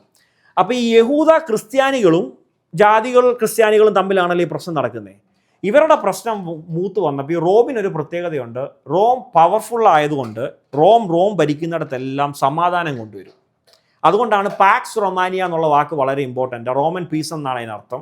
റോം എന്ത് ചെയ്യും? റോമിൻ്റെ മുഖമുദ്ര എന്ന് പറയുന്നത് തന്നെ സമാധാനം. അത് പക്ഷേ പവർ ഉപയോഗിച്ച് അനങ്ങരുതെന്ന് പറഞ്ഞ് പേടിപ്പിച്ചുള്ള സമാധാനമാണെങ്കിലും റോമിൻ്റെ ഒരു പ്രത്യേകത എന്താണ്? റോം ഭരിക്കുന്നിടത്തെല്ലാം എന്തുണ്ട്? സമാധാനമുണ്ട്. പക്ഷേ ഇപ്പം റോമൻ സിറ്റി തന്നെ എന്ത് നടക്കുക? യഹൂദ ക്രിസ്ത്യാനികളും മറ്റേ ക്രിസ്ത്യാനികളും തമ്മിൽ എവിടെ കണ്ടാലും വാക്ക് പോരാ, ഭയങ്കര പ്രശ്നം. അപ്പോൾ റോം എന്ത് ചെയ്തു? യഹൂദന്മാരോട് പറഞ്ഞു നിന്നെയൊക്കെ എന്ത് ചെയ്യാൻ പോവാ? വീണ്ടും പുറത്താക്കാൻ പോവാ. അപ്പോൾ ഈ യഹൂദ ക്രിസ്ത്യാനികളല്ലാത്ത യഹൂദന്മാരുണ്ടല്ലോ, അവർ വന്നിട്ട് പറഞ്ഞ് ചേടേ ഈ ഇവന്മാർ ചെയ്യുന്നതിന് ഞങ്ങളോട് എന്തിനാ ഈ പറയുന്നത്? ഇത് ഞങ്ങളുമായിട്ടൊരു ബന്ധവുമില്ല, അവന്മാർ വേറെ ക്രിസ്ത്യാനികൾ, ഞങ്ങൾ യഹൂദന്മാർ, ഞങ്ങൾ ഒരു പ്രശ്നത്തിന് പോകുന്നില്ല, ഞങ്ങൾക്ക് വേറെ പള്ളിയുണ്ട്, സിനഗോഗ്, ഞങ്ങൾ അവിടെ പോന്നു. ഇവന്മാർ വേറെ ടീം, ഇവർ ക്രിസ്ത്യാനികളായവർ, ഇവരുമായിട്ട് ഞങ്ങൾക്ക് എന്തില്ല, ഒരു ബന്ധവുമില്ല. ഇത് കേട്ടപ്പോൾ റോം പറഞ്ഞു ഇങ്ങനെ ഒരു സംഭവം ഉണ്ടോ? ഒരു കാര്യം ചെയ്യ്, യഹൂദനാണോ നീ യഹൂദ പള്ളിയിൽ പോക്കോണം, എവിടെ പോകണം? സിനഗോഗിൽ പോക്കോണം. ജാതികൾ അവനവൻ ക്രിസ്ത്യാനി എന്ത് തേങ്ങയിലും ചെയ്തോട്ട്, യഹൂദനാണെങ്കിൽ നിങ്ങൾ മര്യാദയ്ക്ക് സിനഗോഗിൽ പോക്കോണം. അപ്പോൾ എന്തായി? സമാധാനം. യഹൂദൻ അവൻ്റെ പള്ളിയിലും പോകുന്നു, ജാതികൾ എന്ത് ചെയ്യുന്നു? അവൻ്റെ പള്ളിയിലും പോകുന്നു. ഇത് ആരുണ്ടാക്കിയ നിയമമാണ്? റോം പറഞ്ഞ നിയമമാണ്. അതുകൊണ്ട് തന്നെ ഇത് പാലിച്ചില്ലെന്നുണ്ടെങ്കിൽ ഇവരുടെ വസ്തു റോം കണ്ടുകെട്ടും, ഇവരെ കൊന്നുകളയാൻ വരെ ആർക്കുണ്ട്? പവറുണ്ട്, റോമിനുണ്ട്. അപ്പോൾ യഹൂദ ക്രിസ്ത്യാനികളുടെ ഇടയ്ക്ക് ഒരു വലിയ പ്രഷറുണ്ടായി. റോമിൻ്റെ അധികാരമുള്ള സ്ഥലങ്ങളിലെല്ലാം ഈ നിയമം വന്നപ്പം യഹൂദ ക്രിസ്ത്യാനികളുടെ അകത്തൊരു ഭയങ്കര പ്രഷറുണ്ടായി. കാരണം റോം പറഞ്ഞേക്കുക എങ്ങോട്ട് തിരിച്ചു ചെല്ലാൻ? സിനഗോഗിലോട്ട് പോകും, നിങ്ങൾ വീണ്ടും യഹൂദനായി തന്നെ തുടർന്നു എന്ന് പറയാൻ നിൽക്കുക. മനസ്സിലായോ? അപ്പോൾ ഇവരുടെ ഉള്ളിൽ അങ്ങ് ഭയങ്കര ഇവരെ എന്തുവാ ചെയ്യേണ്ടത്? അപ്പം ഇവരിപ്പോൾ ഇതിനെ മുതലെടുക്കുക. നേരത്തെ നീയൊക്കെ പോയതല്ലേ, വേറെ വലിയ സംഭവം ഉണ്ടെന്ന് പറഞ്ഞ് പോയതല്ലേ, എന്നിട്ട് ഇപ്പം തിരിച്ചു വരുവാണ്. ഇനി പബ്ലിക്കായിട്ട് നീ എന്ത് ചെയ്യണം? ഞങ്ങൾക്ക് തെറ്റുപറ്റിപ്പോയെന്ന്, യേശുവിൻ്റെ പുറകെ പോയത് തെറ്റായിപ്പോയെന്നും അതൊക്കെ ഏറ്റു പറഞ്ഞിട്ട് ഇനി ഇങ്ങോട്ട് വന്നാൽ മതിയെന്ന് പറഞ്ഞ് ഇതിനെ മുതലെടുത്തോണ്ടിരിക്കുക ആര്? യഹൂദന്മാർ. അപ്പോൾ ഈ യഹൂദ ക്രിസ്ത്യാനികളിപ്പം ഒരു ടൈറ്റ് സിറ്റുവേഷനിൽ നിൽക്കുക. എന്തുവാ ചെയ്യേണ്ടതെന്ന് ഇവർക്ക് അറിയത്തില്ല. ഈ കോണ്ടെക്സ്റ്റിൽ എഴുതുന്ന ലേഖനമാണ് ഏത് ലേഖനം? അതുകൊണ്ടാണ് ഇത് ജാതികൾക്ക് എഴുതാതെ എബ്രായർക്ക് മാത്രം എഴുതുന്ന ലേഖനം എബ്രായ ലേഖനം എന്ന് വിളിക്കുന്നത്. കാരണം ഇത് ജാതികൾക്ക് ഇതിൻ്റെ അകത്ത് എന്തില്ല, ഒന്നുമില്ല. ഇത് പ്രശ്നം ആർക്കാ? യഹൂദനാ, യഹൂദ ക്രിസ്ത്യാനിക്ക. അതുകൊണ്ടാണ് എബ്രായർക്ക് എഴുതുന്ന ലേഖനം എന്ന് പറയുന്നത്. അവരോട് പറയുകയാണ്, എന്ത് പറയുക? നിങ്ങൾ എന്ത് ചെയ്താലും തിരിച്ചു പോകല്ലേ, അപ്പോൾ നിങ്ങൾക്ക് അവിടെ എന്തുണ്ടായിരുന്നു? അഹരോൻ ഉണ്ടായിരുന്നു. അഹരോനെക്കാട്ടിലും വലിയൊരു ക്രിസ്തു ഇവിടെ ഉണ്ട്. നിങ്ങൾക്ക് അവിടെ മോശ ഉണ്ടായിരുന്നു. മോശയെക്കാട്ടിലും വലിയ ആൾ ഇവിടെ ഉണ്ട്. അവിടെ നിങ്ങൾക്ക് അഹരോന് പൗരോഹിത്യം, ഇവിടെ മൽക്കിസദേക്കിൻ്റെ പൗരോഹിത്യമുള്ള ക്രിസ്തു ഉണ്ട്. ഇതൊക്കെ പറഞ്ഞ് വന്നിട്ട് പറയുക, ഒരിക്കൽ പ്രകാശനം ലഭിച്ചിട്ട് തിരിച്ചു പോയാൽ എന്തില്ല? ഒരു കാലത്ത് നിങ്ങൾക്കൊരു മടങ്ങി വരവില്ലാത്തത് കൊണ്ട് തന്നെ നിങ്ങൾ ഒരിക്കലും എന്ത് ചെയ്യരുത്? തിരിച്ചു പോകുന്നതിനെ പറ്റി ചിന്തിക്കുക പോലും ചെയ്യരുതെന്ന് അവരോട് കൊടുക്കുന്ന ഒരു വാണിംഗ് ആണ് നമ്മളിപ്പോൾ ഈ വായിച്ച് കേട്ടത്. ഒരിക്കൽ പ്രകാശനം ലഭിച്ചിട്ട് നീ തിരിച്ചു പോയാൽ അതിനർത്ഥം എന്താണ്? യു ആർ നോട്ട് എലക്റ്റഡ് എന്നാണ് അതിനർത്ഥം. അതുകൊണ്ട് ഈ ലേഖനകർത്താവ് പൗലോസ് ആണെന്ന് നമുക്ക് ഉറപ്പില്ല, പൗലോസോ ഹൂവർ ഇറ്റ് ഈസ്, അവരോട് പറയുക, നിങ്ങൾ ഒരു കാലത്തും എന്ത് ചെയ്യരുത്? തിരിച്ചു പോകരുത്. ഒരിക്കൽ പ്രകാശനം ലഭിച്ചിട്ട് തിരിച്ചു പോയാൽ നിങ്ങൾക്ക് എന്തില്ല? ഒരു മടങ്ങി വരവ് ഇല്ലാത്തത് കൊണ്ട് തന്നെ നിങ്ങളുടെ എലക്ഷൻ അവിടെ ചോദ്യം ചെയ്യപ്പെടുകയാണ്. അതുകൊണ്ട് നിങ്ങൾ എന്ത് ചെയ്യരുത്? മടങ്ങി പോകരുതെന്ന് പറയുന്ന വാണിംഗ് ആണ് നമ്മളിപ്പോൾ എന്ത് ചെയ്തത്? വായിച്ച് കേട്ടത്. അത് നമ്മൾ താഴോട്ട് വായിച്ചു പോകുമ്പോൾ ഈ വിശ്വാസത്തിലാണ് ഇവരെ എന്ത് ചെയ്യുന്നത്? ഉറപ്പിക്കുന്നത്. ഇവരോട് അതുകൊണ്ടാണ് പറയുന്നത്, വിശ്വാസത്താൽ എന്ത് ചെയ്തു? അബ്രഹാം അത് ചെയ്തു. താഴോട്ട് പറയാം, വിശ്വാസത്താൽ അവർ രാജ്യങ്ങളെ കീഴടക്കി, വിശ്വാസത്താൽ അവർ എന്ത് ചെയ്തു? അവർ പട ജയിച്ചു, വിശ്വാസത്താൽ അവർ ഇത് ചെയ്തു. അതുകൊണ്ട് അനേകർ ഈ വിശ്വാസം കൊണ്ട് നല്ലൊരു ഇത് കിട്ടാതെ നല്ലൊരു ഉയർത്തെഴുന്നേൽപ്പ് കാത്തിരുന്ന് ഇപ്പോഴും കിടക്കുന്നുണ്ട്. അതുകൊണ്ട് തല പോകേണ്ടി വന്നാലും എന്ത് ചെയ്യരുത്? തിരിച്ചു പോകരുത് എന്ന് പറയുന്ന ഭാഗമാണ് എന്ത്? എബ്രായർക്ക് എഴുതുന്ന ലേഖനം. അപ്പോൾ അതുകൊണ്ട് ഇവിടെ പറഞ്ഞിരിക്കുന്നത് ഉപദേശമായിട്ട് ഫോം ചെയ്ത് വെച്ചിരിക്കുന്ന ഒരു സ്റ്റേറ്റ്മെൻ്റ് അല്ല.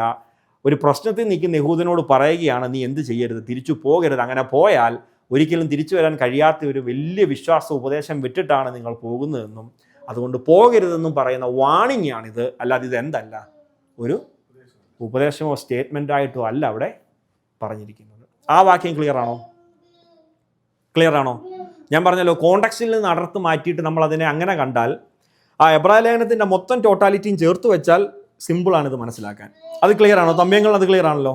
ഓക്കെ, ഇനി അടുത്തൊരു വാക്യം എബ്രായ ലേഖനത്തിൽ തന്നെ 10 അവിടെ തന്നെ നിന്ന് ചേച്ചി 6:9 ഒന്ന് വായിച്ചു. 6:9. ആ ആ ആ നോയിക്കേ, ഇതാ ഞാൻ പറയുന്നേ.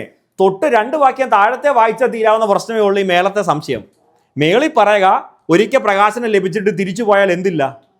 ഇതൊന്നും ഇല്ലെന്ന് പറഞ്ഞിട്ട് 2 വാക്യത്തിൽ താഴെ പറയാം. പക്ഷെ നിങ്ങളെ പറ്റിയിട്ട് ഞങ്ങൾക്ക് എന്താ? ശുഭമേറിയ പ്രതീക്ഷ ഞങ്ങൾക്കുണ്ട്. ബിക്കോസ് നിങ്ങളെ വിളിച്ചവൻ എന്താണ്? വിശ്വാസത്തിൻ്റെ നായകനും പൂർത്തി വരുത്തുന്നവനുമായ യേശുവിനെ നോക്കിയാൽ മതിയെന്ന് അവിടെ തന്നെ 2 വാക്യത്തിന് താഴെ പറയുന്നുണ്ട്. അത് ക്ലിയർ ആണല്ലോ? അത് ക്ലിയർ ആണേ? ഓക്കെ. എബ്രായ ലേഖനം 10:26 തൊട്ട് 29 വരെ ഒന്ന് വായിച്ചേ. സത്യത്തിന്റെ പരിജ്ഞാനം ലഭിച്ച ശേഷം നാം മനഃപൂർവ്വം പാപം ചെയ്താൽ പാപങ്ങൾക്ക് വേണ്ടി ഇനി ഒരു യാഗവും ശേഷിക്കാതെ ന്യായവിധിക്കായി ഭയങ്കരമായ ഒരു പ്രതീക്ഷയും എതിരികളെ ദഹിപ്പിക്കാനുള്ള ക്രോധാഗ്നിയുമേ ഉള്ളൂ. നോക്കിയേ, ഇത് പറഞ്ഞിട്ടാണ് ഇവര് മറ്റു ചിലർ പറയുന്നത്. കണ്ടോ, പ്രകാശനം ലഭിച്ചിട്ട് എന്ത് ചെയ്താല്? മനഃപൂർവ്വം പാപം ചെയ്താൽ ഇനി എന്തില്ല? അപ്പൊ അവർ പറയുന്ന ഒരു പോയിന്റ് എന്താണ്? അപ്പൊ പ്രകാശനം ലഭിച്ചാലും മനഃപൂർവ്വം പാപം ചെയ്യും. അവിടെ തന്നെ പറഞ്ഞിരിക്കുകയാണ്, നിങ്ങൾ പ്രകാശനം ലഭിച്ചിട്ടും മനഃപൂർവ്വം പാപം ചെയ്യുന്നതും, മനഃപൂർവ്വം പാപം ചെയ്യുന്നെങ്കിൽ നിങ്ങൾ എന്ത് ചെയ്തു? നിങ്ങൾ ഇതിൻ്റെ എല്ലാം പുറത്തു വന്നിട്ട് നിങ്ങളിലാണ് നിങ്ങൾ എന്ത് ചെയ്യുന്നത്? ജീവിക്കുന്നത്. അത് മനസ്സിലാക്കണമെന്നുണ്ടെങ്കിൽ 2 വാക്യം താഴെ വായിച്ചേ. 38, 39 ഒന്ന് വായിച്ചേ.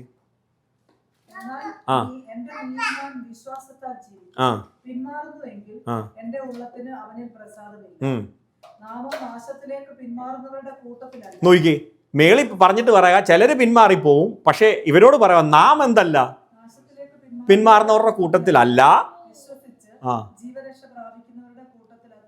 നോക്കിക്കേ, അപ്പൊ എന്ത്? ഞാൻ പറയും, ഇതിനെ ടോട്ടാലിറ്റിയിൽ ചേർത്ത് നമ്മൾ എന്ത് ചെയ്യണം? ഇതിന്റെ അർത്ഥം കാണണം. ഇടയ്ക്കത്തെ 2 വാക്യമല്ല. മേളി പറയാ, ചിലരെന്ത് ചെയ്യും? മനഃപൂർവ്വം പാപം ചെയ്തു പോകുന്നു. പക്ഷെ നാം എന്തല്ല? നാം അല്ല, നമുക്ക് വിശ്വാസത്തിന്റെ നായകനും എന്തുണ്ട്? പൂർത്തി വരുത്തുന്നവനും ഉണ്ട്. അതുകൊണ്ട് എൻ്റെ നീതിമാൻ എന്ത് ചെയ്യും? ഈ വിശ്വാസത്താൽ ജീവിക്കും. അതുകൊണ്ട് നമ്മൾ ആ കാറ്റഗറിയിലല്ല എന്ന് പറയുകയാണ്. പിന്നെ ഇവർ പറയുന്ന ഒരു വാക്യം 2 പത്രോസ് 2:20-22 അതുകൂടെ നമുക്ക് വായിച്ചിട്ട് നമുക്ക് ഇത് നിർത്താം. ഓക്കെ.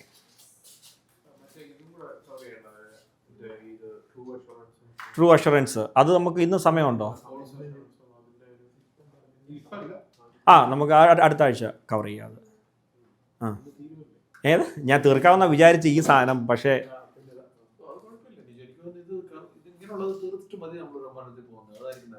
ഓക്കെ, കുഴപ്പമില്ല. നിങ്ങൾ എക്സോസ്റ്റഡ് ആയോ?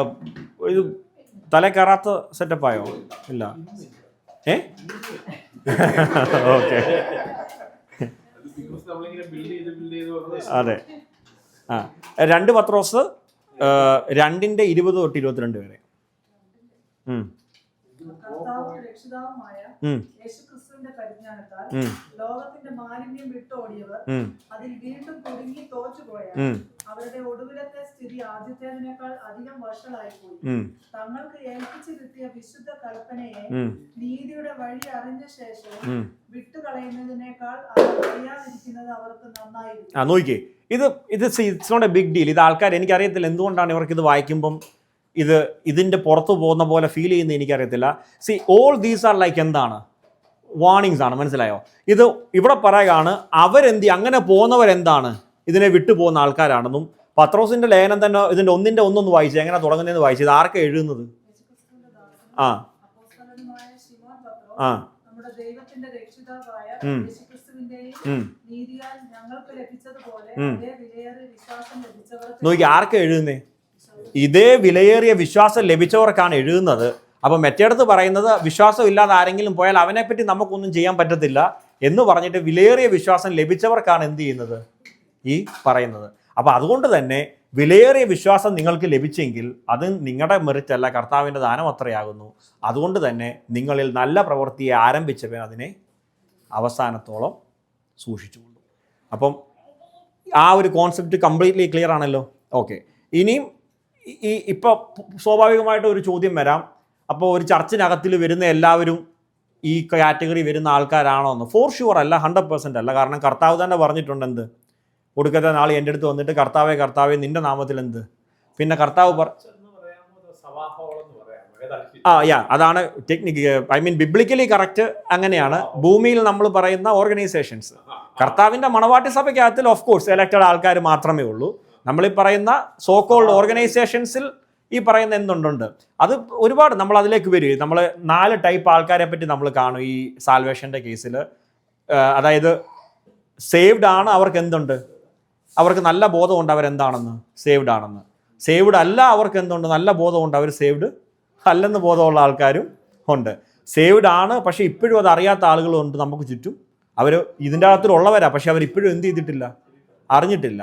പിന്നെ വേറൊരു കൂട്ടരുണ്ട്, അവർ സേവ്ഡ് അല്ല പക്ഷെ അവർ വിചാരിച്ചേക്കുന്നത് അവർ സേവ്ഡ് ആണെന്നാണ്. അങ്ങനെയുള്ള ആൾക്കാരാണ് ഈ കോംപ്ലിക്കേറ്റഡ് പാർട്ടീസ്. നമ്മൾ അവരെപ്പറ്റി ഡീറ്റെയിൽ ആയിട്ട് എന്ത് ചെയ്യും, അടുത്ത ആഴ്ച നമ്മൾ നോക്കും. അവരെപ്പറ്റി നമ്മൾ നോക്കുന്നത് വെറുതെ നോക്കുമല്ല, ബിബ്ലിക്കലി നമ്മൾ അതിൻ്റെ ആസ്പെക്ട്സ് നമ്മൾ മനസ്സിലാക്കും. എന്നിട്ട് നമ്മൾ, എനിക്ക് തോന്നുന്നു അതോടുകൂടി സാൽവേഷൻ ഓൾമോസ്റ്റ് നിങ്ങൾക്ക് ഇപ്പം ക്ലിയർ ആയില്ലേ, ആയല്ലോ. അപ്പോൾ അടുത്ത ആഴ്ച അതുകൂടെ ആകുമ്പോൾ നമ്മുടെ ഒരു ഡോക്ട്രിനൽ ഫൗണ്ടേഷൻ ആവും. അത് കഴിഞ്ഞൊരു ചെറിയ ചരിത്രം കൂടെ പറഞ്ഞാൽ we are done with this doctrinal study. പിന്നെ നമ്മൾ റോമാലേഖനത്തിലോട്ട് തിരിച്ചു വരും. എന്തെങ്കിലും സംശയമുണ്ടോ? ആർക്കെങ്കിലും എന്തെങ്കിലും സംശയമുണ്ടോ?